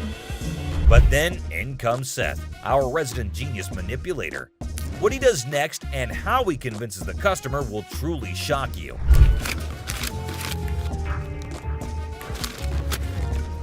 Yes, did you see that? He slyly takes out the money, slaps it on the desk right in front of the customer, and presents him with a take it or leave it offer of $900. The tension is palpable. What do you think this man will do? Take it or leave it. It's clear that he's holding out for a higher price. Hey, sometimes you gotta stick to your guns. Well, after giving it some serious thought, the customer ultimately did decide this. It's a pleasure. We're gonna go surfing on home. See you later. And walked away from the deal. But wait, there's more. You think Les will let him walk away like this? Les has something up his sleeve, and he does this. Where I want it. If you're gonna walk for $50, you're gonna pack it back up, you're gonna take it back. Well, after mulling it over, the customer finally caved in and agreed to Les's offer. That's the kind of influence Les has, folks. Somehow, people just can't resist his charm. Now, with everyone on the same page, they can all happily move forward. It's smooth sailing from here on out. And that concludes our thrilling journey through 5 super rare illegal items on Hardcore Pawn. Which of these were your favorite? Let us know in the comments below. And if you enjoyed this video, don't forget to hit that like button and subscribe for more action. Until next time, peace out. Anything can happen on Pawn Stars, from crazy fights to unbelievable bargains. But these are the times things got out of hand. Kicking off with this episode, which is sure to give you quite a jolt. Hey, how's it going? The episode just starts with a casual conversation between Rick and an old man. But look what he's got. Yes, my friends, you just laid eyes on an 1884 Colt that was used in the Wyoming Range War, also known as the Johnson County War. Goes with it. There's nothing like a good book after a good shooting. That's what I always say. And not to forget the book that comes with it. I mean, you gotta keep the rare flock together. Rick, as usual, begins his quiz. Asked a whole lot of questions before investing his money into something that a normal person would have bought in a heartbeat. So how exactly did you get the gun? My father got this from the great-great-granddaughter of Fred Koch. Are these many questions ever asked while I go to sell something antique? Maybe. How would I know? I've just gone to the shops to buy something, never to sell anything. But wait, it seems like he practiced it the whole night, answered all the questions like a pro. That man did better than the rest of us would do in our lives. Tough college times. Wait, what did my eyes just witness? Rick narrating the whole Wyoming range war story. Basically, large cattle barons feuding with really small cattle ranchers. The small guys were stealing cattle. It felt like a whole history lesson to me. I must say, Rick does have some insane knowledge about antiques. The way he narrated the whole thing was nothing less than an informative history class. Not gonna lie. Moving further, we see Rick's intelligence as he checked all the details provided on the document just like a professional would. This is a 45 caliber. This is a 45 caliber. It's a 5.5-inch barrel. That's a 5.5-inch barrel. This line, when you throw on a personal story that actually ties a cowboy to a gun, that's the kind of thing collectors love. I can see he clearly knows how to hit the proper note. But when you throw in a personal story that actually ties a cowboy to a gun, that's the kind of thing collectors love. Without a second thought, the man quoted $55,000 for the gun. What do you think? Are Rick and the old man on the same page? Well, for you to know that, you have to continue watching. I'd like $55,000. $55,000? And obviously, before getting such a huge amount out of his pocket, he wanted a second opinion on the matter, for which he called an expert. Get someone down here, he'll tell me if it actually belonged to this guy. To be honest, I really don't get it. How can one identify if it's original or fake by just looking at some words written on a piece of paper? Anyway, who am I to say anything? What we have here, it's really hard to make that connection. Some facts were served right there. Like clearly, who else if not Rick would know more than for how much something like that goes in his shop. And you know, Pawn Stars is all about who bargains best to make the most profit. So let's see who gets to cut the cake tonight. And just when he thought things couldn't get crazier, Rick dropped the price and set his bet to $1,500. And all that effort went to waste right in front of your eyes. Yeah, I'm just not gonna be able to do that. I think maybe I'll see if I can maybe get some more provenance. That was pretty obvious. No one would want to sell an antique for this measly amount of money. Definitely not a very profitable deal. And with that deal went flying Rick out of Rick's hands. But in this next episode, this person walks in with a really interesting gun. But how interesting? You're about to find out. Yeah, it's like something James Bond would wear. Yeah, right. You just saw that, huh? But that's not out of a James Bond movie. That thing is as real as it gets. What can I help you with? I'm here to sell my ring pistol today. Well, you know how a gun never stays in the shop for long, be it whatever shape or size. But this thing is something I've never seen or even heard of before. Have you ever seen a pistol ring? Boy, you're looking at it right now. This is something definitely worthy of adding to the antique collection list. Come on, you have to agree with me. Everything about this pistol ring is antique, from loading it to the trigger to its hammer. This thing is a killer. Literally. You know what?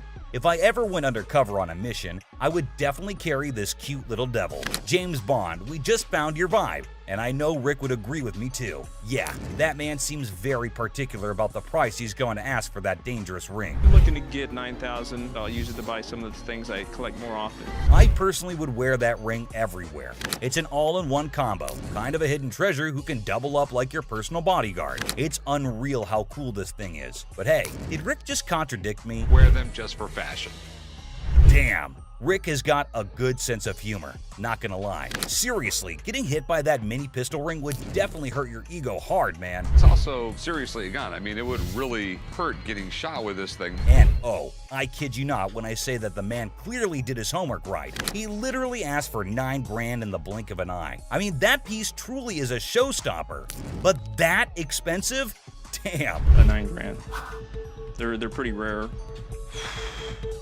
So what happened is that the deal took an intense turn, and Rick, being the smartest in this show, had to prove it. So before finalizing the deal, he wanted a bit of expert advice. I mean, that's always better than regretting later, right? So let's see what the expert had to say about this antique pistol ring. The European gunsmiths, they were making all kinds of little weird things. This is the Imperial Protector. Basically, looks like this tiny mean machine has taken down quite a few people in the past. So it must cost a bomb. But let's hear it from the expert himself. For $11,500. Okay. Thanks, Tony. I really appreciate it. Whoa. I never expected that. 11.5K? That's crazy. And just look at the size of that thing. That thing is golden for sure. But as you know, Rick plays by his own rules, and I'm curious to know what he has to offer. I'll give you $3,000 for it. No, can't do it. Okay, so Rick is trying to settle the deal for $3 grand. But bro, that's like not even half the price the seller asked. Do you think the man will accept the offer? For someone who knew a great deal about the pistol ring, I don't think this man is gonna budge. But Rick wasn't ready to give up or give in as yet. So, do you think they'd both settle on the same grounds? Who do you think is gonna win this round? Well, let me put your anxiety to rest, for here comes the moment you're waiting for. As amazing as this thing is, I'm sorry, I just can't do it. And just like that, Rick missed the chance and saw the extraordinary collector's pride walk right out of his door. But what happened in this next episode is even crazier. Working with an instrument maker and got really, really interested with the harmonica. You know how music instruments can be great collectibles. In which case, what do you think about an ancient instrument that has an emotional connection to it? Does it help double up the price? Well, I don't know about you, but I have never seen a shining gold M Hohner harmonica. We've all played a harmonica once in our lives. Right, we have. And we thought we were good at it. So for those of you who don't know who Matthias Hohner is, here's a quick history lesson for you. Hohner was a trained watchmaker born in Germany. And his company, Math Hohner AG, is the oldest and largest producer of harmonicas in the world. If you want to know more about this masterpiece, here's Rick for you. So apparently the watchmaker was so blown away by the piece that this is what happened. So he saw the writing on the wall, but he was also working with an instrument maker and got really, really interested with the harmonica. Rick's knowledge never fails to amaze me. There's no question that he is a master of his job, and his trade skills are even better. But is this going to be a jackpot or a lost cause? Before Rick states his price, he found a problem with the musical piece. You get in the ballpark. Okay, all right. It's plastic, and it's not in the greatest shape. I don't know, it's not too bad a shape. The cardboard's coming off. Oh no, that's going to majorly affect the price of this beautiful piece right here. So while the seller was holding on to a grand $500, what Rick pitched was unbelievable. Here's $75 for it. It cost $75? Wow. I would feel humiliated if I was that harmonica right now. I mean, come on, man, it's not that bad. But what can I say? Rick knows better. And the seller wasn't ready to back up, and even had a genuine reason for it. $1 to fill my truck up with gas right now. I can't take 75. I find the man reasonable. The least you can do is compensate his gas. But as you know, there are no emotions involved in business. Rick's not taken aback by anything, and sticks with his price, but he failed to grab the deal. I think he wouldn't mind much though, because the harmonica was plastic, and it was also peeling off in some places. So sadly, the seller needed to go back home with the broken instrument, and he couldn't even make enough money for gas anyway. Next up, we got this interesting thing that you'd never expect at a pawn shop. The guy just pulled in the parking lot with a boat he wants to sell. So Chum and I... Yes, it's a freaking boat! What you're looking at is a 1958 Sea Flight Glastron, and this is no common sight, y'all. Rick and Chum came to take a look at the huge and fascinating boat, and it looks like they already like what they're looking at. 57 Chevy, didn't they? Sure did. Is it a convertible? And how could something start without Chumley's irrelevant questions, right? Like always, he was more worried about the boat being convertible or not. Well, Chum, you definitely cannot expect everything to be fancy, okay? Despite that, I can't help but love Chumley's confidence. Meanwhile, the seller has made up his mind to demand a hefty $10,500 for the boat. Let's hope he can make just as much from the master of negotiation. And this time, the item in question was a timeless beauty, created in 1958, standing tall, defying the effects of time. Whoever maintained it surely did it with the utmost care and dedication. Great work right there, but I think someone is already getting busy coming up with the numbers. It looks just like the 57 Chevy I got for the old man's birthday. It's definitely tempting because Rick's already deciding how he was going to pitch this look-alike a 57 Chevy. this Glastron boat is awesome, but boats are tough to sell, so it has to be a home. Like he already said, boats are money pits. I mean, nobody would want to keep this huge boat in their homes as an antique. Quite rare, as the word suggests itself. But this seller is definitely giving Rick tough competition. With all that USP knowledge he was throwing about, he came in here ready to face the pawnbroking world. Do you know why? Because it was a little 17-foot boat. No, because it was fiberglass. No more wood boats. Wood boats were moving out. But what happened next was totally unexpected. 10-5. In an unexpected turn, the owner of the boat bravely revealed a startling price tag, $10,500. Wow, that's crazy. What do you think Rick is gonna do? Will he buy it or break it? I don't even want to make you an offer. There's too much work that's got to be done for me to make anything. Did you see that? Rick didn't even make an attempt to convince the donor to accept a lesser price. But that's exactly what the show is all about, expecting the unexpected. But you cannot miss this museum piece that just made its entry into the shop today. A man brought in an ancient coin, a portrait of Julius Caesar from the month before he was assassinated. Well, I have a coin here. It's a portrait coin of Julius Caesar from the month before he got assassinated. But before that, quick history lesson. Did you know Caesar was the first living person to be depicted on Roman currency? Back then, this honor was only reserved for the gods, so you can imagine Caesar's position in the society. So you know that having him on a coin is quite exclusive, and any historical coin collector would be yearning to get their hands on this coin. Would do what was necessary to preserve the Republic. Okay, and no matter what he did in office, Rick was taken in by the intriguing offer, and his sincerity came through, creating a favorable environment for a possible deal. Rick, though, sticks to his strategy since he was logical. As you know, the man is a smart specialist who always seeks professional advice before taking major action. But let's see what the price on offer is. How much were you looking to get out of it? I want $4,400, please. Okay. I like this man's confidence and how he's so adamant about the asking price, exactly the way it should be. The style is correct. Everything is right. Okay. It's perfectly genuine. The expert's analysis is giving us a ray of hope with each passing second. So let's see what the experts have to say. $1,500. Retail? Retail. Wait, what was that? $1,500? Are you kidding me? I thought that coin was a big deal. But what just happened? It's ridiculous. I mean, sometimes you can never explain how things turn out to be in the pawn world. Just like this episode where a man walked in claiming to have a 1951 Yankees team signed ball. 1951 Yankees team signed baseball. For those who may not know, the New York Yankees of the 1940s and 1950s were the most dominant team in baseball history. They won 10 World Series titles only between 1947 and 1962. Including their 5 consecutive World Series victories from the 1949 to 1953 season. However, things have now taken a turn, and the glory remains in history. Coming back to the item in concern, the seller also claimed that the ball had the signatures of around 22 to 23 Yankee players from around that time. And out of all of them, it had the signatures of Joe DiMaggio and Mickey Mantle. Had about 22, 23 signatures on The year 1951 holds a special place in baseball history, as it was Joe DiMaggio's final season and Mickey Mantle's first. Also, Yankees won their 14th World Series that year. Buckle up, because this episode is sure to amaze you. My grandfather went to a game in 1951 with my mother and received The seller said that it was his grandfather who managed to get this iconic baseball. According to him, his grandfather went to a game in 1951 with his mother and received the autographs from a friend of his that was involved with the team. Well, sounds fair enough to me. Baseball doesn't really mean a lot to me. It's got some family heritage, but it's a baseball. I wonder why so many people want to sell something that has an emotional connection with them. But the seller's reason behind selling such an iconic ball seems pretty fair to me. This would be perfect for the company softball game. Chumway, I'm fixing to hit you. Charlie was trying to play the fool, but Benjamin remained unaffected, steadfastly focused on the business at hand.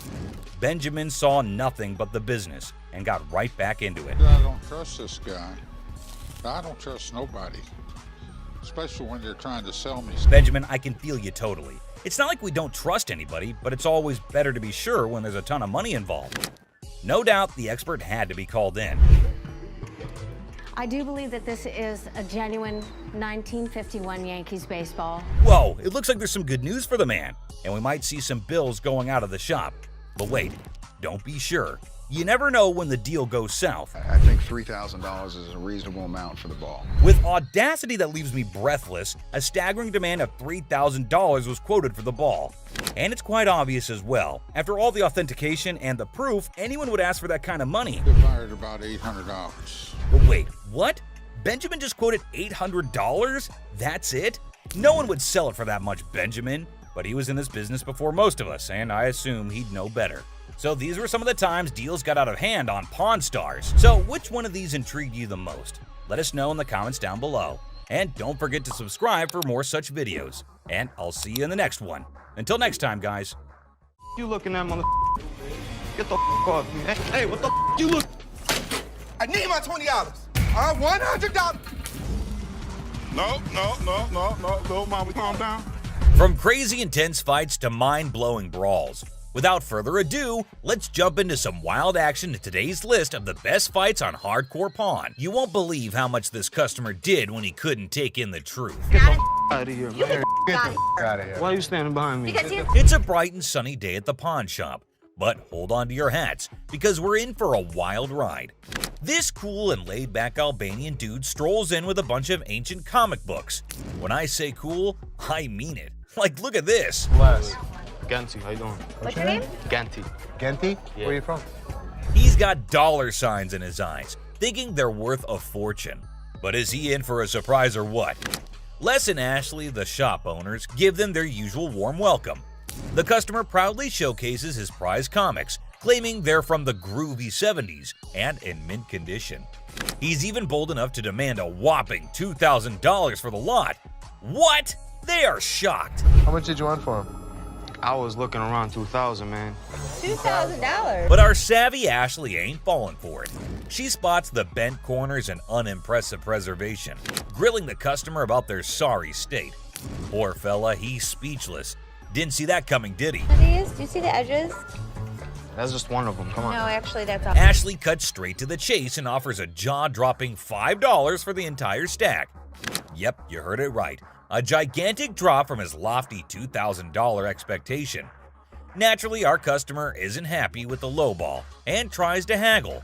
But kudos to Ashley and Les. They hold their ground, eventually nudging the price up to a massive $6. Come on, you guys, just work with me a little bit. Give me something, you know what I mean? 6? And that's when things go from zero to chaos. Our previously calm customer suddenly loses it, accusing the shop of playing mind games. Leslie tries to calm him down, reassuring him they're not joking around.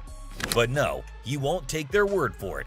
He insists on verifying the authenticity of the comics, and Ashley's response takes him to new levels of shock. From the 1970s.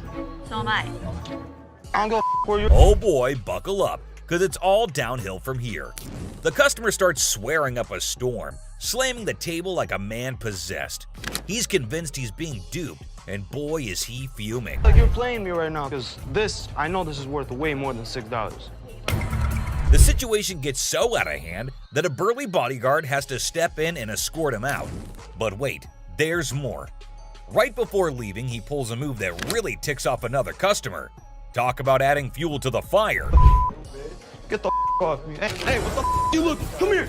Next thing you know, we're witnessing an impromptu street brawl right inside the shop. These two customers throw punches like they're in a heavyweight championship match.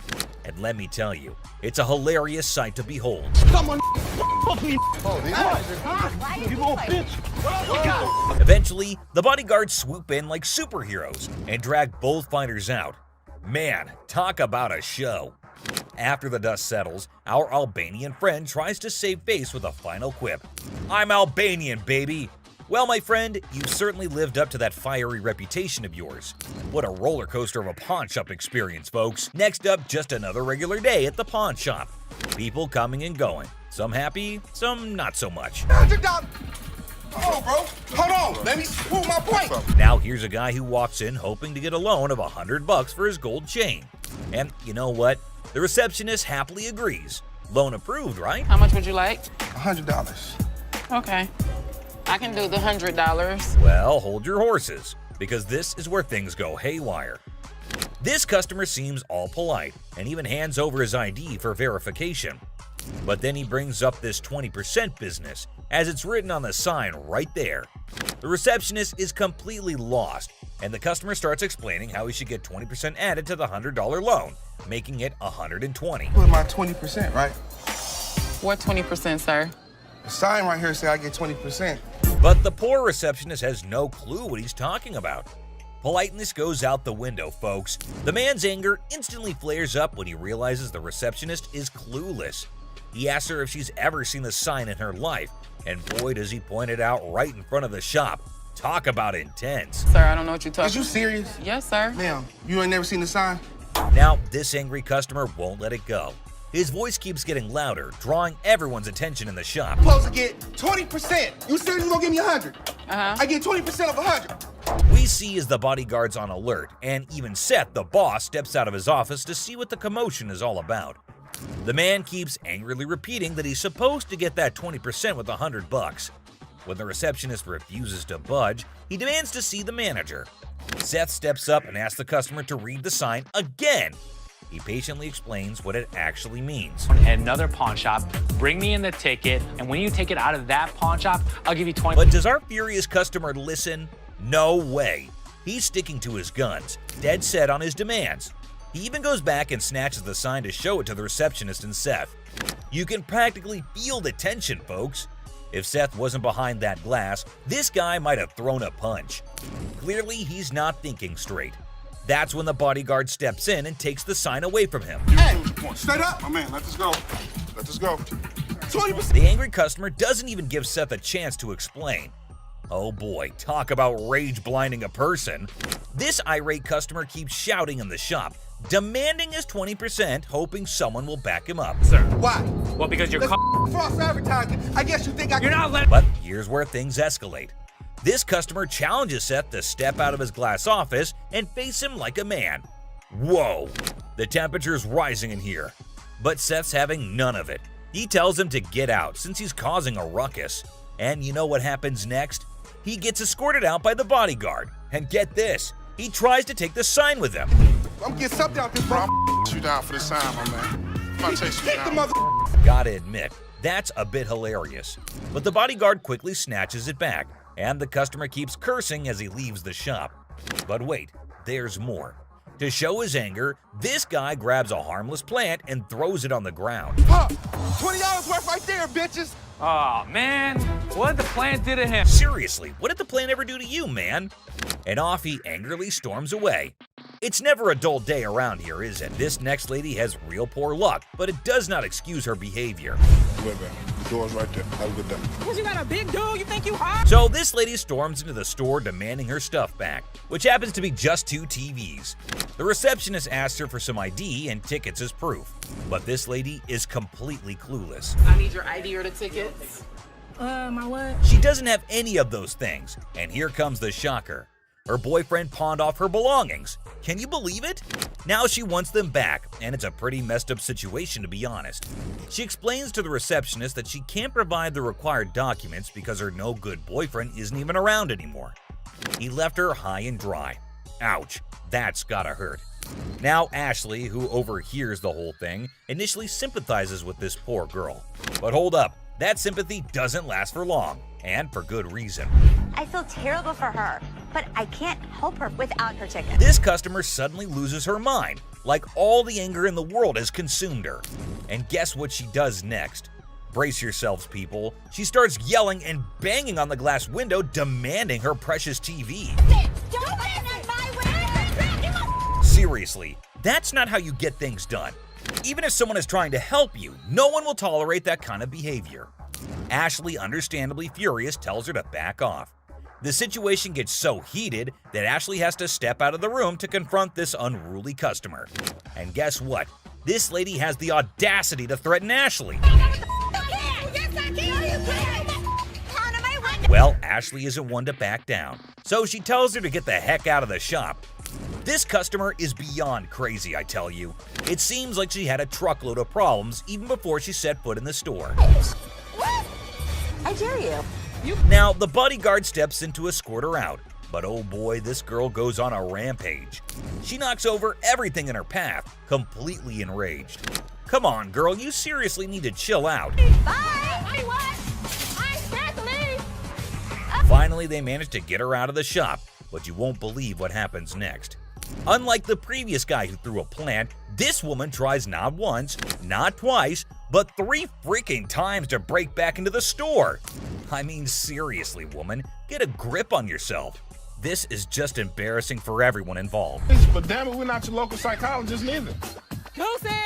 Even the bodyguard has had enough at this point, and he can only imagine what kind of crazy exchange must have taken place. Man, oh man, what a wild scene that must have been. This next guy is the most polite guy you'll see, but things take an interesting turn. I'm trying to help you solve your issue. Well, folks, let me tell you about this wild encounter that went down, starting with a seemingly innocent greeting. Hey, how are you? I'm good, how are you? Well, actually, I'm not doing so good. Little did anyone know, trouble was brewing. You see, this poor customer was feeling down because his dear grandma had passed away. He needed to sell something urgently to scrape together enough cash to cover his rent. Now that's a tough spot to be in, right? Enter Ashley, a real gem of a person. She genuinely empathized with this guy and offered a helping hand. So the dude decides to sell his late grandma's ring, thinking it's made of real gold and worth a fortune. Ashley, being the responsible gal she is, takes a good look at the ring to verify its authenticity. And guess what? It's not the real deal, folks. It's as fake as a knockoff Rolex. Okay. Do you have anything? Naturally, Ashley breaks the news to the guy and asks if he's got anything else to pawn instead. But this fella, he ain't buying it. He's convinced that Ashley's got it all wrong, and he wasted his precious time chatting with her. Well, hold your horses, buddy. Ashley calmly reassures him that his time wasn't wasted and suggested he could pawn his TV instead. But oh boy, this suggestion hit a nerve. He starts acting all weird and uncooperative, throwing a tantrum. TV. You can pawn your TV. What the I look like? Now, here's where things get intense. Ashley's just trying her darn best to help this guy out, but he's not having it. He demands his ring back and starts searching for someone else to deal with. I'm trying to do whatever I can to help him. It's not making no sense. And when Ashley tries to explain that she's simply doing her job to lend a hand, it's like a switch flip inside this guy's head. He goes ballistic, questioning Ashley's every move and acting all erratic. It's honestly a bit scary, folks. Believe it or not, this fella has the audacity to tell Ashley to lower her voice, even though he's the one causing all the ruckus. Talk about pushing boundaries. He even has the nerve to put his hand on her face trying to belittle her. And get this, he's not even listening. Lower your voice. Don't Lower your tell voice. me Lower what your to do. voice. Don't Lower your push your- voice. He's busy with his threats, making Ashley's job even harder. But our girl Ashley, bless her heart, stands her ground like a champ. But wait for it, folks. Here comes the jaw-dropping twist. Out of nowhere, a hero emerges. My face. Lower your Don't voice. put your You got finger me. in No, you got me. Bam! This mysterious stranger slams our angry customer to the ground, WWE style. Can you believe it? And that's not all, folks. This hero then grabs the unruly fella and drags him out of the place. Because guess what? The dude still won't quit. On the ground, bitch. On the ground. On the ground, mother.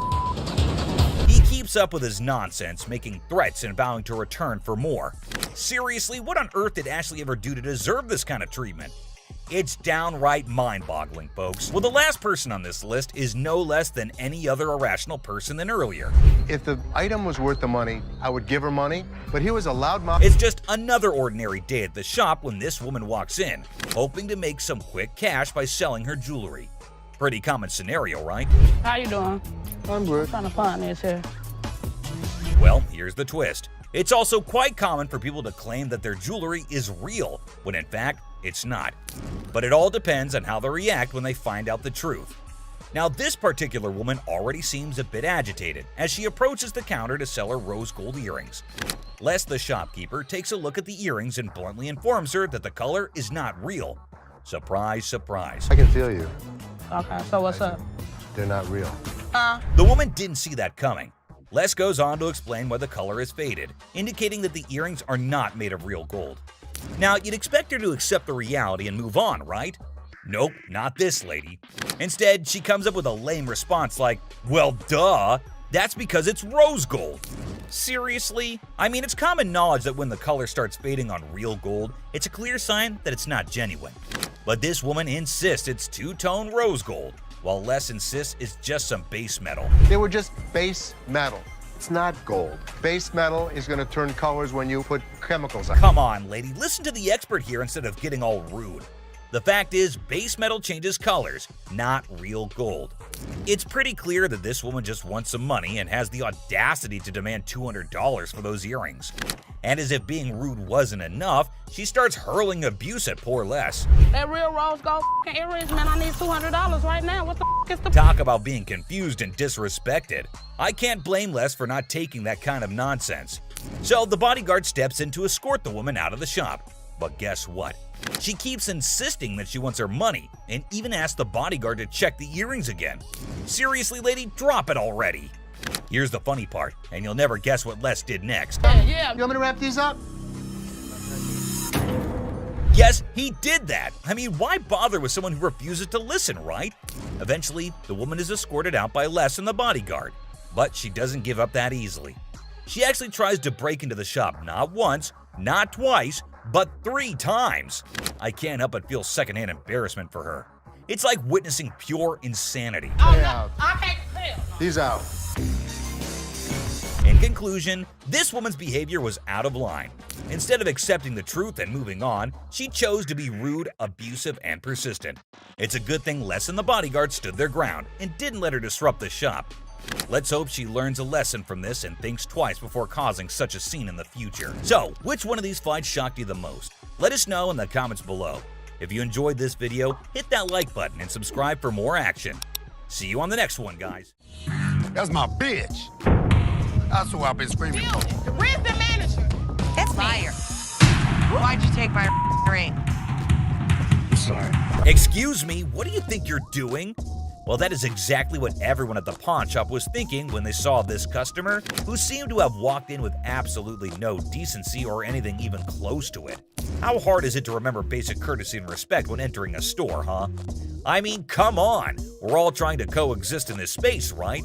It's not rocket science to treat others with kindness and consideration. Like, was he high as a kite or just a totally ill-mannered brat? And to make matters worse, he kept making everyone around him super uncomfortable. Just slapping the table like it's some kind of sick beat and making these loud, disturbing noises that were totally cringeworthy. It's like, can he not read the room and realize he's killing the vibe for everyone? Seriously, this isn't the only time Ashley faced such abuse. This one woman went way out of her line, screaming and verbally abusing Ashley. Who's over you, ma'am? Me. It's somebody that's over you going to give me $500. No, not talking to me. This woman came in all generous and sweet, wanting to pawn her apparent iPad in exchange for $500 to bail her man. That's a red flag right there, ma'am. Anyways, when Ashley asked her how she estimated $500 to be the value, she was fumbling and gave a very lame reason. Because this is a new gig. So I should get gig? Yes. She clearly had no idea what it was. Don't worry, I won't leave you hanging wondering the same. It is an Asus Transformer, not an iPad, and definitely not worth $500. And pawned items are sold at lower rates so that everyone has some profit. Ashley straight up returns it, but the customer gets pissed at this. She gets really loud and asks Ashley to get the manager. Funny, ma'am, she is the manager. She asks her to get someone above her because she needs that $500. To this, Ashley did the most savagely epic things of all times. She looked around with an air of confidence and said, "Me," asserting herself as the undeniable queen of the room. Oh boy, I bet that moment sent shockwaves through everyone's minds. It was a jaw-dropping, awe-inspiring move that showcased her unapologetic dominance. Talk about a mic drop moment. Ashley truly proved that she reigns supreme, leaving everyone in awe of her sheer badassery. So, I'm gonna ask you to leave. No! I'm not going out my way until you run me mine! Run me! First of all, her voice is bugging my ears so much. The rest of it is just her shouting how Ashley's a bitch, and kept cursing her while security shows her the way out. You don't know me! You don't know me! You do not know me! You threaten me? You're out. You're not. For the last time, good lord, someone please ask her to zip it. And I swear, my poor ears were begging for mercy. But you know what? Kudos to Ashley for taking charge and showing her the exit door. She didn't let anyone rain on her parade and swiftly dealt with the situation like a boss. The store probably let out a collective sigh of relief when she was gone. Dude, just picture the chaos that would go down if your wife found out that you're selling her ring for some sick bike parts. Like seriously, can you imagine? You'd better brace yourselves, cause those punches would be heading straight in your direction. no doubt about it. And there's this next customer who's legit stuck in that exact nightmare scenario. I kid you not. The way he's being treated here is absolutely brutal. It's like a horror show unfolding right before your eyes. Why'd you take my ring? You won't even believe the level of harshness this poor dude is enduring. Get it appraised, see how much it might be worth. Okay. I also wanted to know how much you guys would give me for it. Like as a pawn, then I pay it. No way. That's one stunning piece for sure. But hold up. While Ashley was breaking down the pawn rules and laying out the options for getting the ring back, guess who decided to make an entrance? The original owner of the item, and trust me, she ain't looking too pleased about the whole situation. Talk about an unexpected twist, right? It's like the universe just decided to drop a bombshell right into the middle of this already intense moment. I can only imagine the mix of emotions and tension that must have filled the air at that very instant. Now, it's gonna take some excellent smooth talking and problem-solving skills to navigate this sticky predicament. Let's hope Ashley can handle this unexpected twist like the boss she is and help ease the tension in the room. Why'd you take my ring? Get bike parts? No. No way, dude. You can practically feel the heat radiating from her furious gaze. And honestly, can you blame her? Imagine finding out that your partner was about to pawn your precious ring without even giving you a heads up. All for some silly bike parts. That's a recipe for disaster right there. The sheer disbelief and anger in her eyes must have been off the charts. It's like a volcano of emotions just waiting to erupt. I can almost hear her thoughts screaming, "How could you even think of doing something like that behind my back?" And let me tell you, that kind of betrayal cuts deep. It's a breach of trust that takes some serious mending. But hey, maybe there's a chance for redemption here. If this dude's got any sense left in him, he better step up and start doing some major damage control. But man, it's gonna be a long and bumpy road to recovery. In the meantime, hang tight, my friend, because this roller coaster ride is far from over. Boom! Punches him, and I am dumped. No doubt about it, that punch was a real knockout. And honestly, he had it coming. It was beyond immature and disrespectful for him to even think about pawning her ring without her consent. Talk about a major breach of trust and a surefire way to ignite a firestorm of frustration. But let me tell you, the way she unleashed those two punches, it was like a burst of pent-up anger and frustration exploding in the air. You could practically feel the intensity of her emotions in every swing. She wasn't holding anything back, that's for sure. I can only imagine how fed up she must have been. Sometimes emotions can manifest themselves in unexpected ways, and in this case, it was through a powerful punch. The woman asked Ashley to give her the ring back, and she asked for it quite furiously. Just give them the ring. All right. Thanks. Okay, hold up. Let's get the facts straight here. What Ashley did wasn't some mean girl behavior, alright? She was just trying to get some clarity, you know? She wanted the dude who brought in the item to speak up, but damn, he was in no position to do that at the moment. We can't really blame Ashley for wanting answers. She was just trying to figure out what the heck was going on. It's all about seeking the truth and making sense of the situation. But God forbid the lady was in no mood to talk. She just wanted to drag her man across the store and beat him up later at home. But hey, who knows? With some good communication and a bit of luck, maybe they can find a way to sort things out and make everyone at least somewhat happy. After all, in situations like these, finding a win-win solution is the ultimate goal. Well, he kinda deserves it. I hope he makes better decisions in the future. But Ashley is not the only one who had to deal with some crazy customers.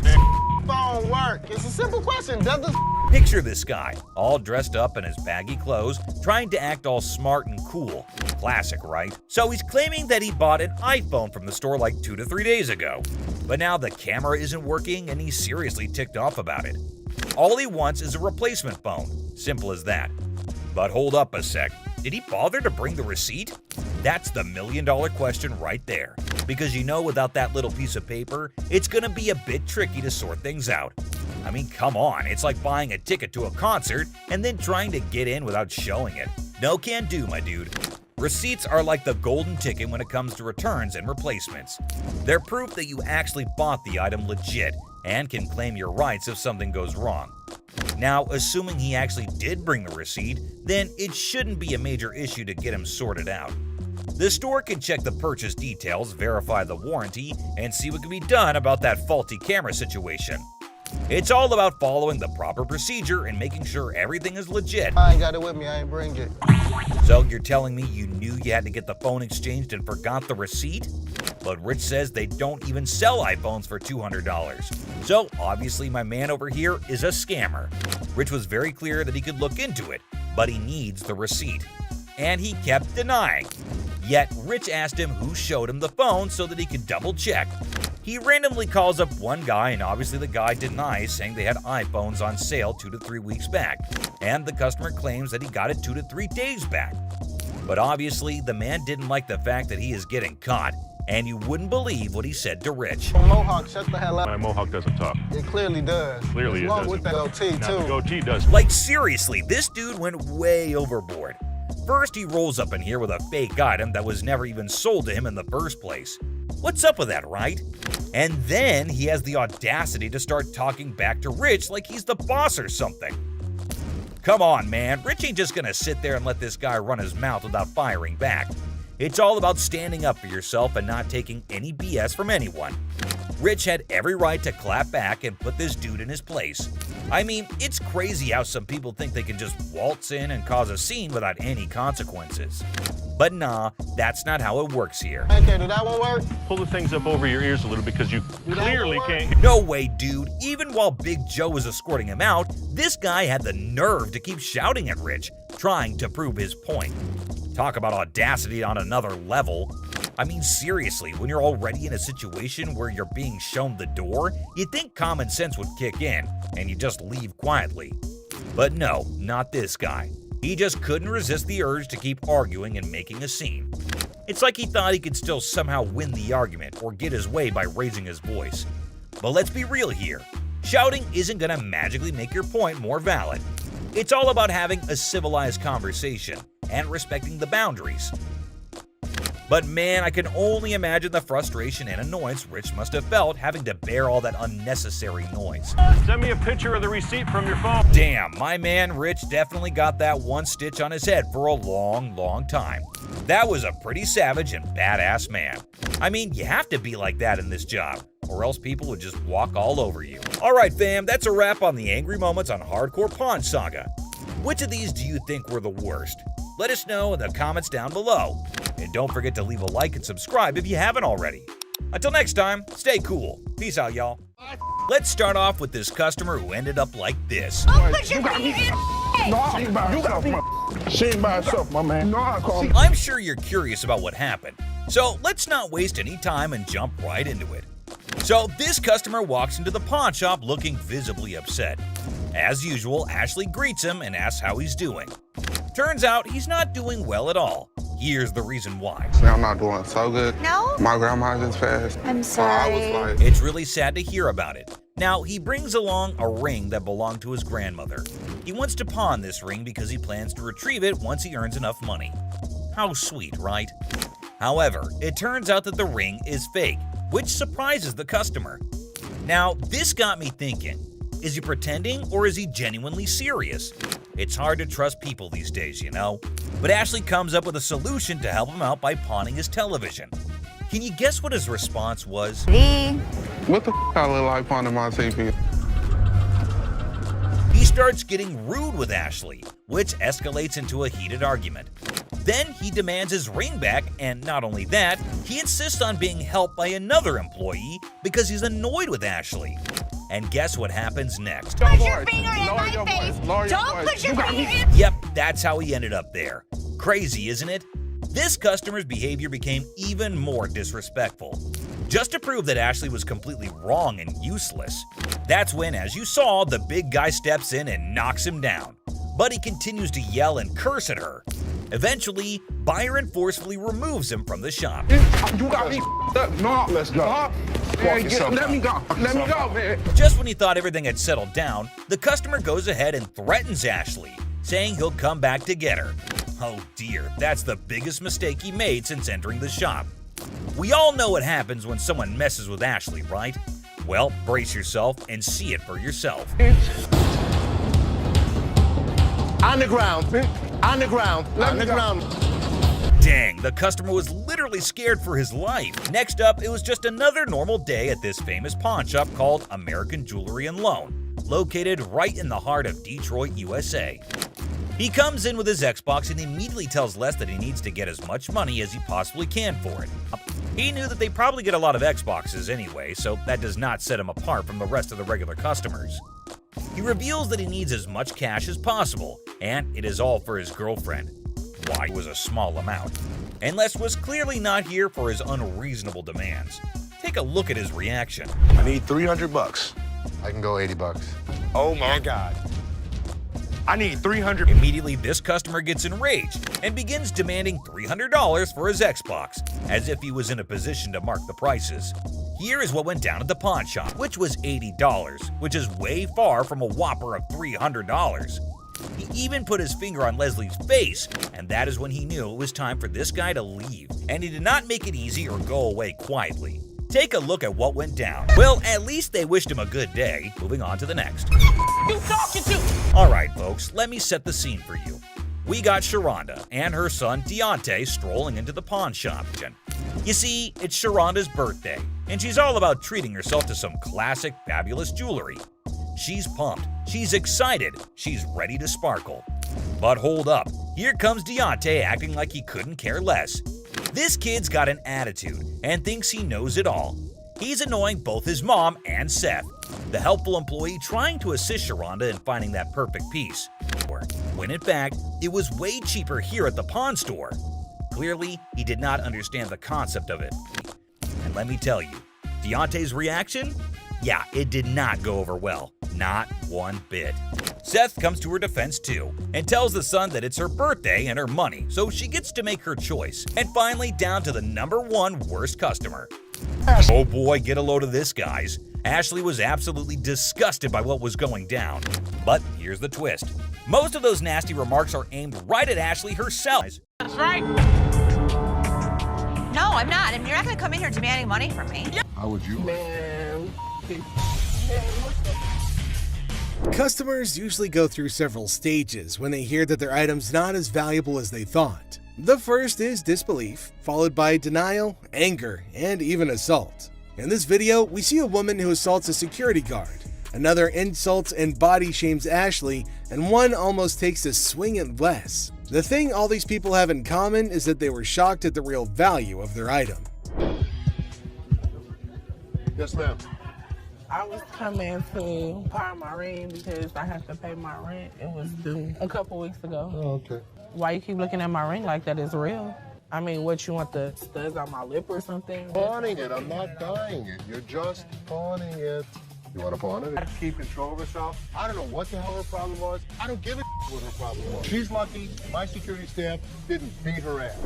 There's never a shortage of people who don't know their item is fake. The truth makes this woman explode at Les, but she never stands a chance because Les has backup. Hi. Hi, I'm Ashley. I'm Nana. Nana. Mm-hmm. I called up here and I got an estimate price, and they told me that I could get $400 for these. You called up here and got an estimated price. Yeah. Who did you talk to? Nicole? Nicole. Over the phone? Yes, But ma'am. we don't see them over the phone. She's lying. Where Nikki at? Nikki. Nikki, Nicole. Well, which is it, Nicole or Nikki? Listen, it's real diamonds. All I know is I need my $400. All right. I'm looking at the diamonds, and I know right off the bat the weight is just not gonna make it. I know I am not gonna be able to help her. I can do 185. No, I'm not. I mean, you're not gonna come in here demanding money from me. Yes, the I am, because that's what I called for. Nikki! What? No, Nikki! Where this bitch at? She all of a sudden darted away from me, started screaming for Nikki. It was like a bat out of hell. Where this... A customer comes in to pawn her jewelry, but she's not ready for what Ashley has to say about it. Excuse me. Nikki!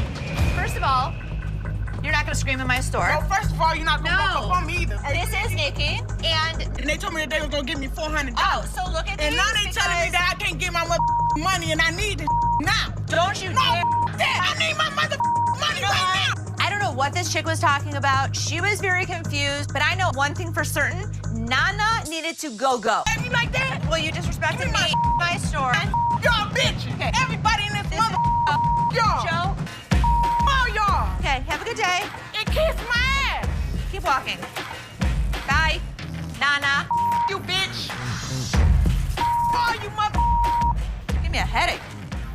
Nana's smart enough to leave before security throws her out, but she makes sure that she's got the last word. Hi. Hello, how are you? Good, how are you? I'm well. I'm here today. I want to power my computer. I'm trying to get my son into a technical high school. I know it's ugly, but it's No, I didn't say it was ugly. How much you looking to get? Like 175. Oh, that's not enough.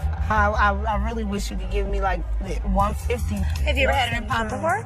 Yeah, I'm a gold card member. Get it for you for the same amount that you've had it in for. What was that? You consider the fact that I've been patronizing this business since '97? I really appreciate you're not giving me what I want. Well, I don't give everybody what they want. 157. Are you done? No, I'm not done. Okay. Do you want the 100? No, I don't. Okay, then goodbye.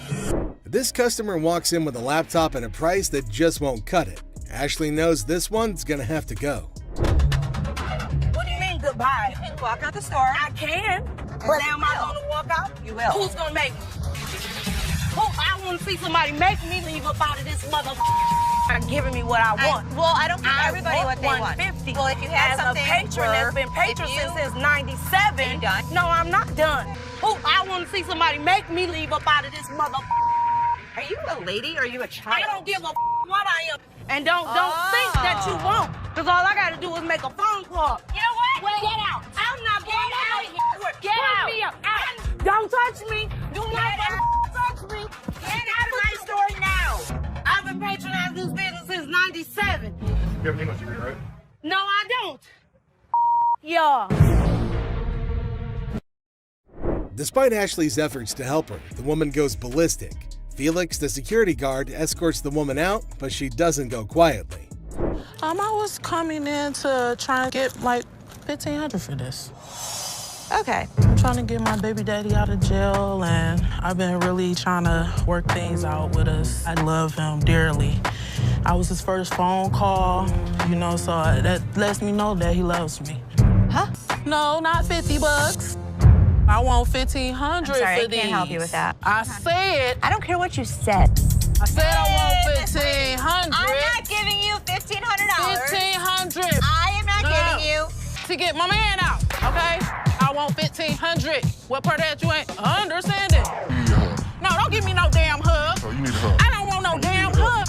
Get off of me. Good day, baby. I don't want no hug from you. You sure? I don't want no hug from you. Kiss my ass. Gave her a hug.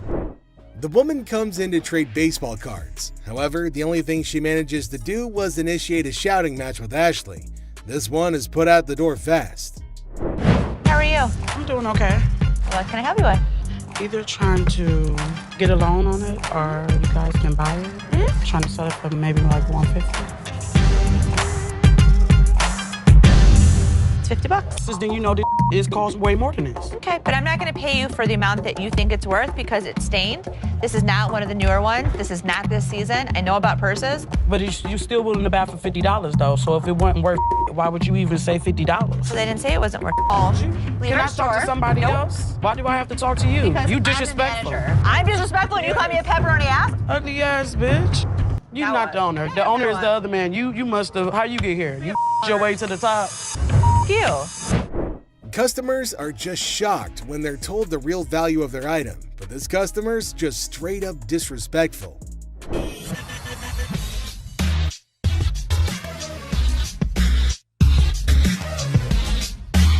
How much you want to spend?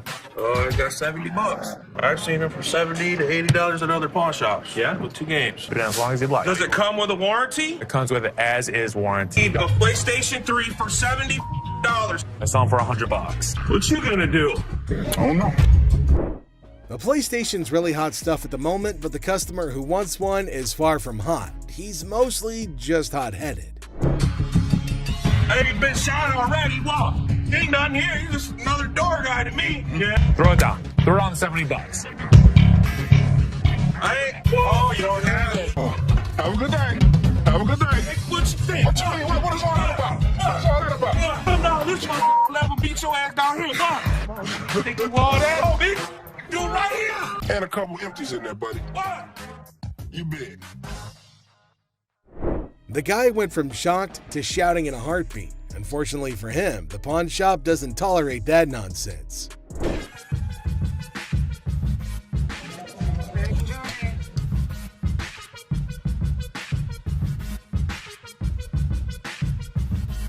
They're not real. What? No, these is real. Look, when you holding up to the light, ding, you hear that? Ding, that's the diamond sound.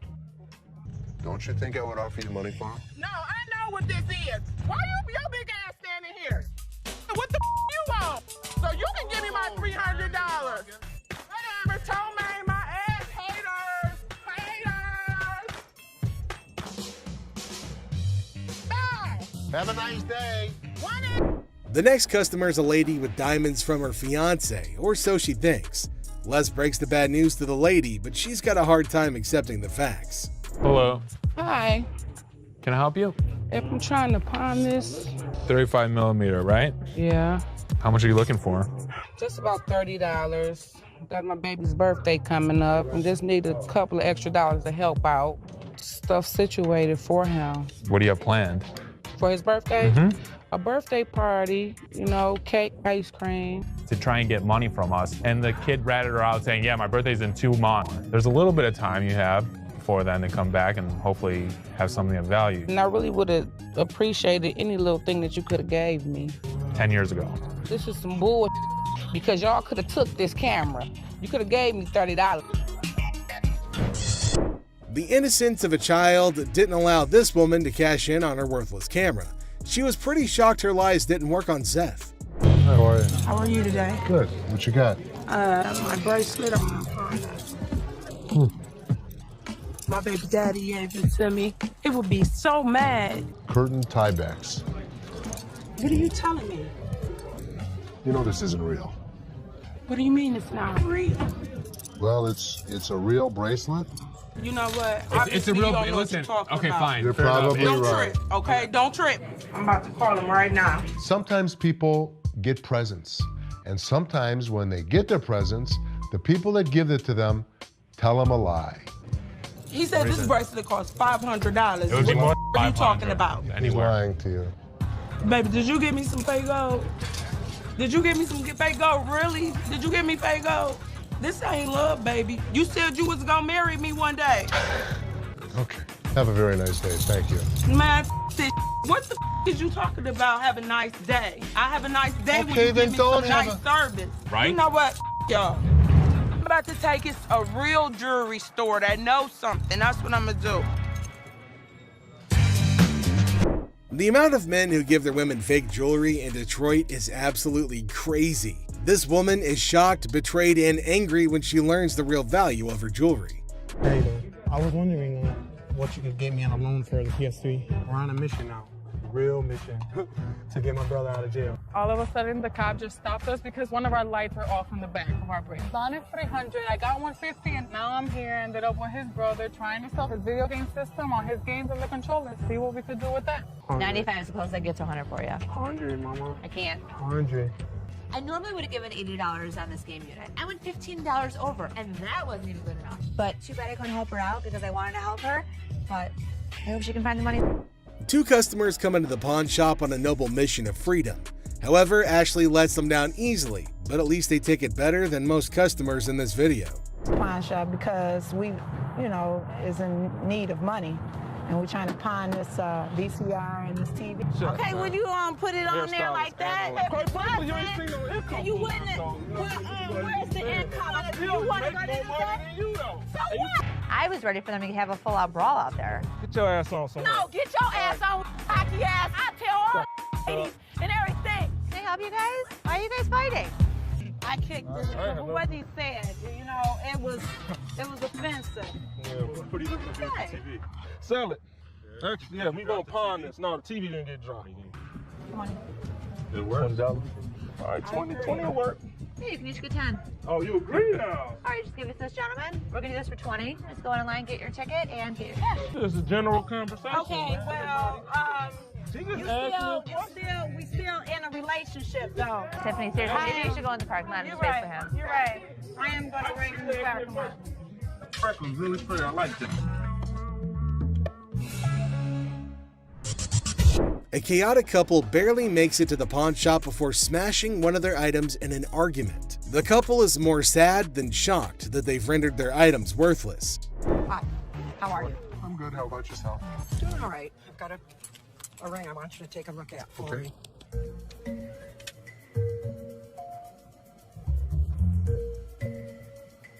You know what it is? They're diamonds. They're not diamonds. That's cubic zirconium and silver. Okay. Not interested. I know what this is. I'm telling you, I can't give you any money for it. I know it has value, and I'm really, really upset right now. So, I've worked for an attorney. I know my rights. Don't touch me. You're an idiot. You're an idiot. Oh yeah, what a gentleman you are. Anybody? Woman, what? Get me out of here. Get away. Get away. 4 times she hit me. Randy, 4 times? Why would I not give her money if it was worth it? She hit me 4 times. I thought you were smiling when she was doing that. This woman can't believe her diamonds are actually not diamonds. If you like seeing angry senior citizens, then this grandma's got you covered like a quilt. So, I'm here to sell my yays and stuff. Okay. Cartier. I paid $5,300. For these? Yeah, I overpaid. They're fashion designer glasses. Really cool gold diamonds. For those particular frames, there's a huge demand, but not for that price. How much you want for these? The lowest I'll take probably like 40 for it. All right, give me 35. You give me 35? 1,000. What you mean? You making too much money now. I sell this stuff cheap, man. Look, I ain't pay 1,000 for these. I know feel you me? didn't. I can feel you. But you don't feel me, you know what I mean? I can feel you. You see how he talking? Talking like a kid and You don't know who the I am. Man, You don't know where the I was raised. Like and I you're just said, talking. Well, flat out, man. I ain't leaving, dog. Come on, baby. Young buck. What's up, baby? Man, we out. You on that petty shit, dog. That petty ass money you offering. That's why ain't nobody with y'all. You feel me? I feel you. Les is offered a cool pair of glasses, but he knows they're not cool enough to be worth what the customer's asking. The customer doesn't take the news well at all. Welcome to the channel, guys. Today we have criminals arrested on hardcore pawn. So get your popcorn, because stuff is about to get pretty intense. Okay. Oh my God. Get your hands off. Blurry-faced guy. We'll buy this and pawn this and that and give you $350 total. Get set for a crazy moment in this pawn shop. The shopkeeper and a customer are going at it in a big argument, trying to make a deal or who knows what. But wait for it. Out of the blue, 2 dudes in fancy clothes with blurry faces bust in like old school detectives. The shopkeeper's scratching his head, clueless, but here's the kicker. Those blurry-faced guys are undercover detectives on a secret mission. It's like a scene straight out of a comedy movie. The detectives have arrived. I need to tell them what's been happening and show them the evidence. Hold on to your laughter, because this is pure comedy chaos.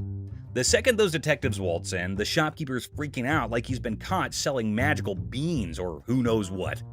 These detectives are all business, channeling serious Sherlock vibes after an espresso overdose. They're tearing through the shop like treasure hunters on a caffeine high, checking random stuff and maybe on the hunt for hidden treasures. Meanwhile, the poor shopkeeper's sweating bullets, desperately trying to keep his cool. It's like a real-life comedy suspense show unfolding before your eyes.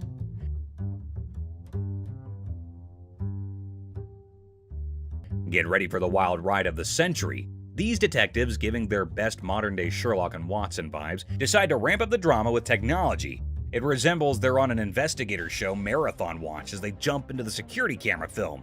As they replay quick forward and focus on each problematic little hiding spot in the shop, envision some strong, thrilling music playing behind the scenes. An investigator story with an innovative turn will keep you as eager and anxious as ever. Do you think he was working with someone else?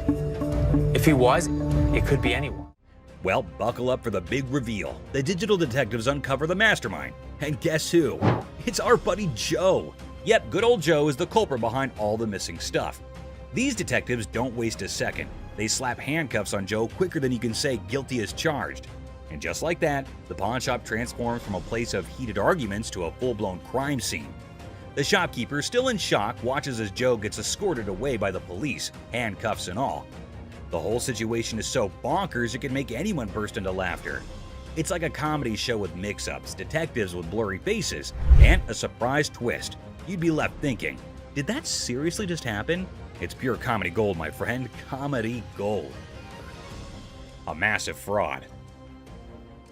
This one will truly astound you, so hold on to your chairs.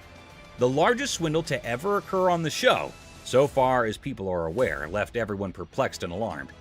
Basically, the boys said that someone from the shop had conned them. She pawned 2 of our laptops, and she told us she was gonna give us the money and the laptop. To make a long story short, a woman pawned 2 of their laptops and then informed them that she knew someone who worked at the pawn shop and would give them the money and the laptops. You pawned something? Yes, she has the ticket to When did you pawn it? Today. The males are left with nothing because she has their laptops, the money, and even the ticket to their belongings. Meet you at the back door, so you'd end up with the laptops and the money? Yes. It astonished Ashley and Seth as much as it shocked Les. This girl told you one of my guys would meet you at the back door, so you'd end up with the laptop? Les or anybody else was unable to stop it now. Les then thought of a strategy, though. If you can find out which one of my employees, you give me the guy's name, I'll give you the computers. At that point, the youngster had a glimmer of optimism and left, believing that perhaps they could apprehend the employee. Well, let me tell you something. We've been scammed before, and I will not be scammed again. Les then requested that Ashley look up the buyer of each laptop they had that day on their background. Les realized something had clicked when she spent the entire day going through them and finding nothing. You're able to witness it. You'll get the money and the laptops. You go, hell yes, let's do it. Thus, these children were not the victims themselves. Instead, they had been attempting to con them all along. Well, here's the way it works. Nobody gets out of pawn without paying for it, and nothing goes out the back door. This time, they weren't duped either, although the kids did cause Ashley and the others a lot of worry during the day. The bag. Imagine this super funny video with a lady who's basically playing the I'm lost in a bag shop game at a crowded mall. So there's this awesome comedian pretending to be her, right? She strolls in like she just landed from Mars, completely clueless. Yeah, okay, I went to get my purse back to make my payment. Then, out of the blue, she locks eyes with a black bag, and boom! She's convinced it's her long-lost twin, with a mix of determination and total confusion. That's my purse right there. That one right there, the black one. So I want to know why it's out there. She marches over to the lady in charge, ready to solve the mystery of the twin bags. It's like a comedy treasure hunt in a bag store, and you're in for a hilarious ride. Get ready to laugh your socks off. Here's the money. I want the purse. That bag was never in pawn. Now get this, the shopkeeper, a comedic genius with timing that's spot on, coolly spills the beans. She says, hey, this bag's not yours. But oh no, our lady on a mission won't back down. That's not your purse. How do you know it's not my purse? Because that purse has been out there. Let me see it. With this epic confidence, she declares, no way, this bag and I go way back. They're like childhood buddies. And here's the best part. You want to buy it? I just want to look at it and make sure it's not mine. She throws down the ultimate challenge. Bet you this bag, if it's not mine, I'll hand it over. But trust me, it's practically family. It's like a comedy duel in a bag shop, and you won't believe how hilarious it gets. Oh my God. Get your hands on me. Meet Cam, the scene stealer of the century. Picture this, chaos in the bag shop, and here comes Cam, our superhero security guard. He's like, hold my coffee, and smoothly escorts the determined bag enthusiast off the counter. Have a nice day.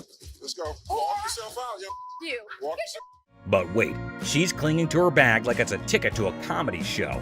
The laughs hit the roof as Cam keeps his poker face while chaos reigns. This video's a comedy roller coaster. And Cam, the unsung hero, it's a laugh-out-loud male adventure that you don't want to miss. Just hit with that pole, right? Go. Bitch! Go where you got to go. I'm gonna kick your ass. You wait.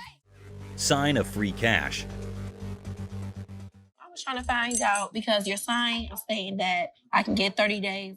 In the pawn shop sitcom, the worker dazzles the customer with the prospect of a 30-day cash fiesta. The seller, with a classic "How can I help you" line, unwittingly opens the door to financial freedom hilarity. It's a tale of interest-free loans, dollar storage fees, and a comedy of errors that promises 30 days of pawn shop shenanigans. But that's not what the y'all sign is saying. It's misreading it. No, you're misreading it. The customer attempts a 30-day free cash caper, armed with a misinterpreted sign. The seller, caught in the crossfire, insists it's an interest-free loan bonanza, not a free cash party. Cue the comedic chaos as the customer points fingers, and the pawn shop sign becomes the unintentional star of a sitcom episode gone haywire. I need my cash. It says it right here. Free cash. The customer demands free cash like a rock star on tour. The seller, armed with the reality of interest-free loans, faces a barrage of demands. The customer, teetering on the edge of pawn pandemonium, enlists a surprise ally, a sassy woman who jumps in the scene like a comedy superhero. Cue the applause for this unexpected twist in the cash crusade.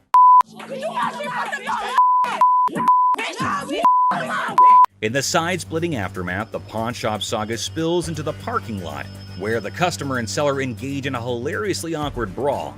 Amidst a flurry of ass cracks and elbows, the spectacle unfolds, leaving the bystanders in stitches. The door slams and the customer vows a dramatic return with an unforgettable "I'll be back" exit line. Comedy gold in the pawn shop arena. Antique computers. Got some equipment here. Yeah. We need some money. We're going to out west. In the pawn shop time machine, two hunters strut in with ancient computer relics. The seller, bewildered by their outdated tech, questions if they're stuck in the 80s. The hunters, claiming they've wiped out all of Michigan's deer, aim for a whopping $900. So how much are you looking for? About $900. The price tag triggers more shock than a retro computer's boot-up sound. What I can offer you is $0. Comedy sequel, the hunters scoff at the initial offer of $0 for their ancient artifacts. The hunters, expecting treasure, get a lesson in antique appraisal, leaving the shop echoing with laughter and $0 dreams. Wonderful. Thank you so much. You too. In the aftermath of the failed computer barter, the hunters drop to an $800 offer, met with a swift and resounding $0 from the pawn shop. ZZ Top, mistaken for Detroit's antique appraisers, exits empty-handed. The seller consoles himself with a printer sacrifice to the dumpster gods. I thought it was you, man. Oh, that's good. Ending the scene with a comedic crash and a touch of musical confusion. You people. Plump man. Hi. Hi, how are you? Brian, I'm Les. Nice to meet you. I need to get a watch for my wife's anniversary. In Hardcore Pawn, Les Gold faces off with a cheerful, plump customer aiming to sell a watch for his wife's anniversary. Les, ever witty, discovers it's their anniversary too. The old man deadpans 25 years, prompting Les to hilariously inquire, "How many happy years, man?" Laughter ensues in this pawn shop comedy. How many years you been together? 25 years. Oh, okay. How many good ones? The pawn shop guru checks out the watch and drops a bomb like a comedy bombshell. How'd you even get this? It's like a fake superhero. Now our chunky hero looks puzzled, like he just missed the joke. But no giving up. He starts haggling like, okay, what's your I don't believe it's real price? Okay, I don't think it is, but if you say it is, well, what are you going to give me for this? I want to trade for a watch. Too bad, the shopkeeper shuts it down quicker than a bad punchline, not willing to spend a dime on what he thinks is a phony watch. Talk about a comedy of errors in the pawn shop. It's fake. I'm not interested in it. Let me see what you got in watches and take. Now brace yourself for the ultimate comedy meltdown. Our plum seller cranks up the chaos meter, throwing wild threats about the shopkeeper's wife and claiming he's seen her somewhere. You're married, right? I am. Okay, I've seen your wife. Lucky you. Yeah, lucky me. I don't think so. This triggers the shopkeeper, turning the whole scene into a chaotic carnival. There's two things you don't talk about. What's that? My wife and my family. In the blink of an eye, security guards swoop in, snatch our hefty hero, and give him the grand exit, escorting him out like the star of an unexpected sitcom. Guess what? Our main guy, kicked out of the shop like a party crasher, hits the street with a style only he can pull off. Think military swagger, but with extra oomph. But wait, there's more. He starts yelling all sorts of wacky stuff, turning the sidewalk into his own stand-up comedy stage. Mama and Daddy laying in bed. It's like a roller coaster of laughs. First the weird pawn shop deal, then the crazy threats. And now he's strutting like he's the sidewalk general. If you're up for a good giggle, this video is a must-see. It's like a comedy buffet that'll have you grinning like you just discovered the ultimate joke. Get ready for hilarious adventure. Need help? Hey, who around here to help me with this?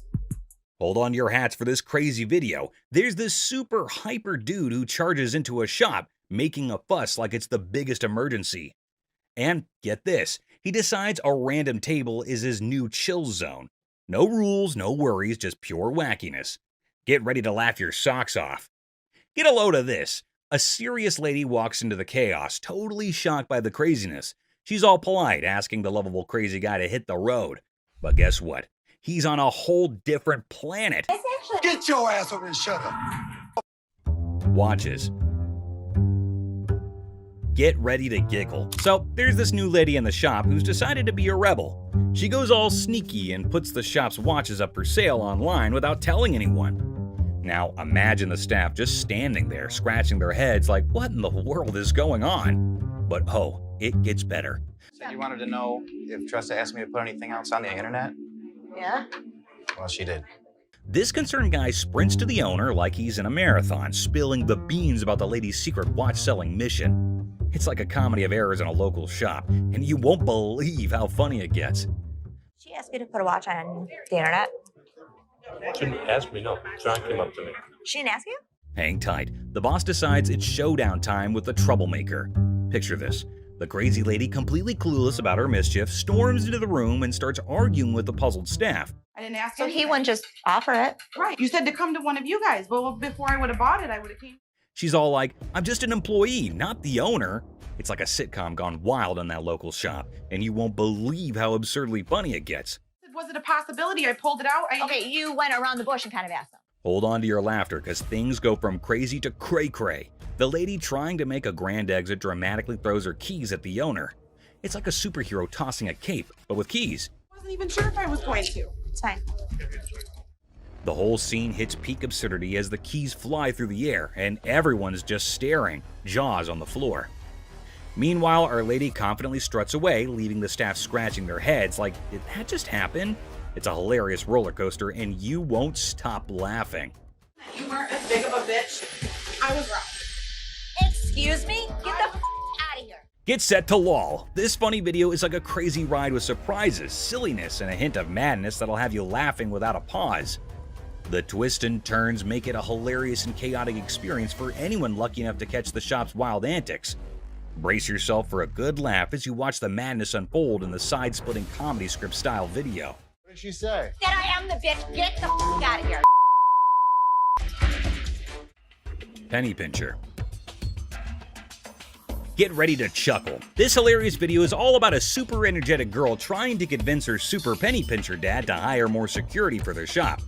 She's all passionate like, Dad, we need extra protection. But oh boy, her dad's like, nah, that's just throwing money away. Adding an extra night security guard is an expense we don't need. Dad, I just don't understand. The funniest part? When the argument gets so wild, the girl pretends to be super angry and storms out of the room. It's silly, it's amusing, and you'll be laughing your socks off at their crazy fight. Every single time I have an idea and I bring it to your attention, he then has to walk in. Hold on to your funny bone. This comedy video is pure chaos when the staff walks out, and surprise, the roof is missing.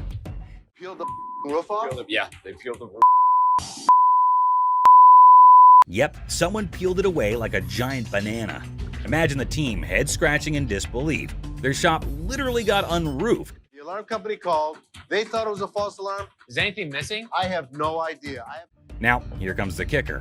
They start worrying it might be a sneaky robbery. Cue the panic as they sprint to check the CCTV, hoping to catch the audacious roof peeler in action.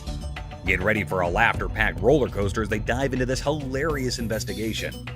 Get ready to laugh in this super funny video. They got two guys. So they get through the internet room, jump in. The staff at a quirky shop freaks out when they find out someone peeled off the roof for a supposed robbery. Total chaos, right?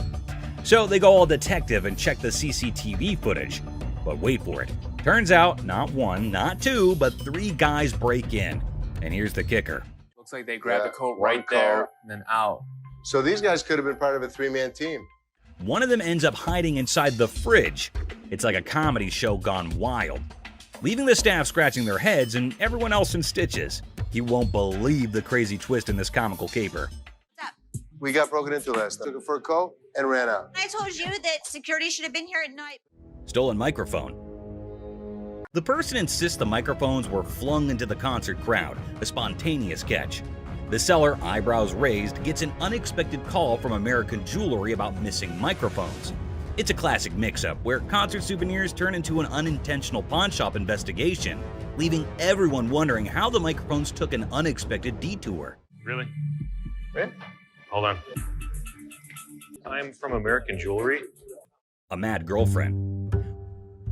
Welcome to the whirlwind of pawn shop hilarity. Our unsuspecting star walks in aiming for a ring appraisal and potential pawn deal. Little did they know they were about to join the ranks of pawn shop legends in a tale of marital madness. I wanted to get it appraised, see how much it might be worth. Okay. Hold on to your hat. Drama unfolds as accusations of ring-napping soar, plunging the spouse into an emotional roller coaster over the disappearance of their precious bling. The tension is so palpable, you could carve it with a jeweler's precision. Okay, when I give you an appraisal, that's not how much I'm gonna give you in pawn. Okay. But hold on, our hero clarifies, I'm here for an appraisal, not to pawn. Q gasps in the realization that pawn shop language got lost in translation. The spouse is in disbelief, and we can almost hear dramatic music building up in the background. You said you're coming in to get a receiver, a price on one. He wanted an appraisal on this ring. Plot twist, the ring allegedly transformed into bike parts? Is this a pawn shop or a two-wheeled saga? Accusations fly faster than a speeding bike, plunging us into a marital showdown. Why'd you take my ring? Echoes through the pawn shop halls. Why'd you take my ring? Well, I wanted to see how much it was worth. Our hero is left flabbergasted, caught in the crossfire of accusations and domestic mayhem. I just wanted to know its worth, they exclaim, trying to defuse the explosive situation. But alas, emotions rage on. Yesterday you said you needed bike parts and didn't have the damn money. And all of a sudden you got my damn ring. Unexpectedly, a wild punch appears. The spouse transforms from zero to punch in record time. It's a twist even scriptwriters would applaud for. The pawn shop turns into a battlefield, leaving us wondering if our hero will escape unscathed. Punches him, and I am dumbfounded. You're a idiot. In a surprising turn, the ring is handed over and our hero exits swiftly, leaving chaos behind. The curtain falls on this pawn shop spectacle, proving that a ring appraisal can lead to a punchline we never saw coming. Bravo, pawn shop drama. Bravo. Let's give him the ring. All right. Stops, drops, and rolls. Well, well, well, buckle up for the saga of the white Ford conversion van chronicles. Our hero, the proud owner of said van, calls in desperately seeking a private spot to discuss matters of great importance. A minute is all they ask, just one tiny minute in the vast universe of van-related queries. You want to drive a white Ford conversion van? A white what? But hold on, the call is interrupted, and our protagonist, in a true Shakespearean fashion, declares, "You can't deny my service." It's a performance worthy of an Oscar, a plea for understanding in the dramatic opera of van life. Hey, hold on, I'm gonna call you right back, man. You can't give me a minute? I mean, I've been there.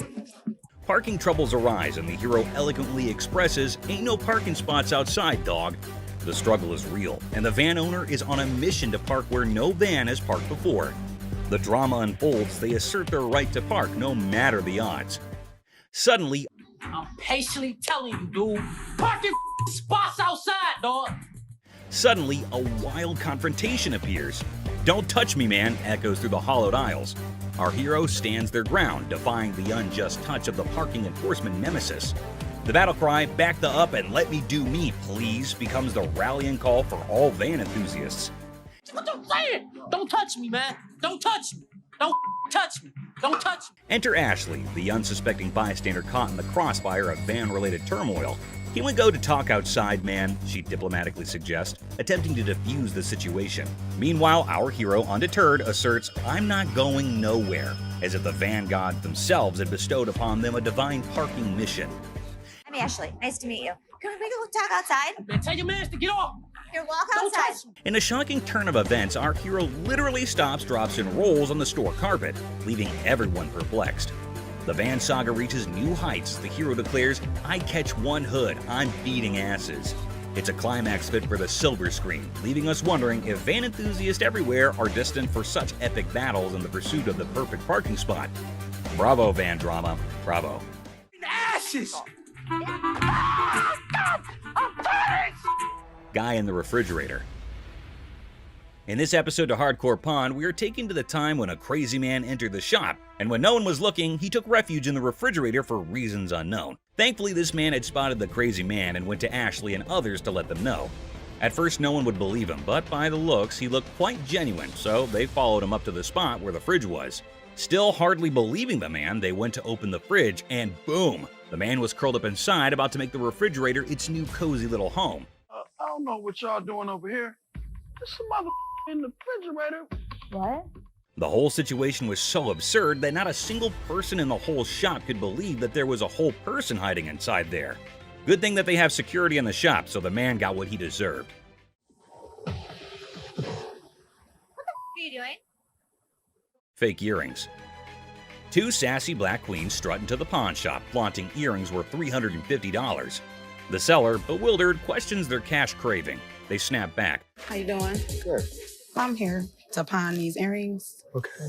Honey, our financial drama is an Oscar-winning secret. The seller innocently inquires about the swearing, prompting the girl to unleash a verbal firework. Trying to get $350 for them. Why do you need the money? It's none of your business why I need the money. As he fumbles to record the chaos, he realizes these queens can turn from pawn shop patrons to drama divas faster than his slowest sale. Talk about a speedy emotional roller coaster. Why are you swearing at me? Because you asking me why I'm coming in here to handle my business. In the midst of the jewelry saga, it's a linguistic roller coaster. The seller's ears are bombarded with jewelry, loan me my money, and a kid-eating crisis. What does my sign say? Jewelry and loan. This jewelry, loan me my money. I got to feed my kid. The drama unfolds faster than a soap opera, leaving him nervously counting non-existent diamonds. Talk about a pawn shop sitcom. Man, you getting on my nerves, dog. How'd you get You this? ain't even looked at my Do you know that these aren't real? In the sizzling pawn shop showdown, the women insist their earrings are as real as their sass. The seller, sweating in the Lacote, tries to diplomatically handle the diva duo. It's a battle of bling, attitude, and a heat wave, all under the watchful eye of leather-clad thermometers. Comedy gold. How the you gonna tell me just by looking at my that they not real? They're not real. As the Queen of Sass declares her exit, she throws shade like confetti. Insults rain down, targeting the seller's wrinkled-up hair and questionable fashion choices. With a parting shot about a jury and long bow ass, she exits, leaving the pawn shop in stitches and the seller questioning his life choices.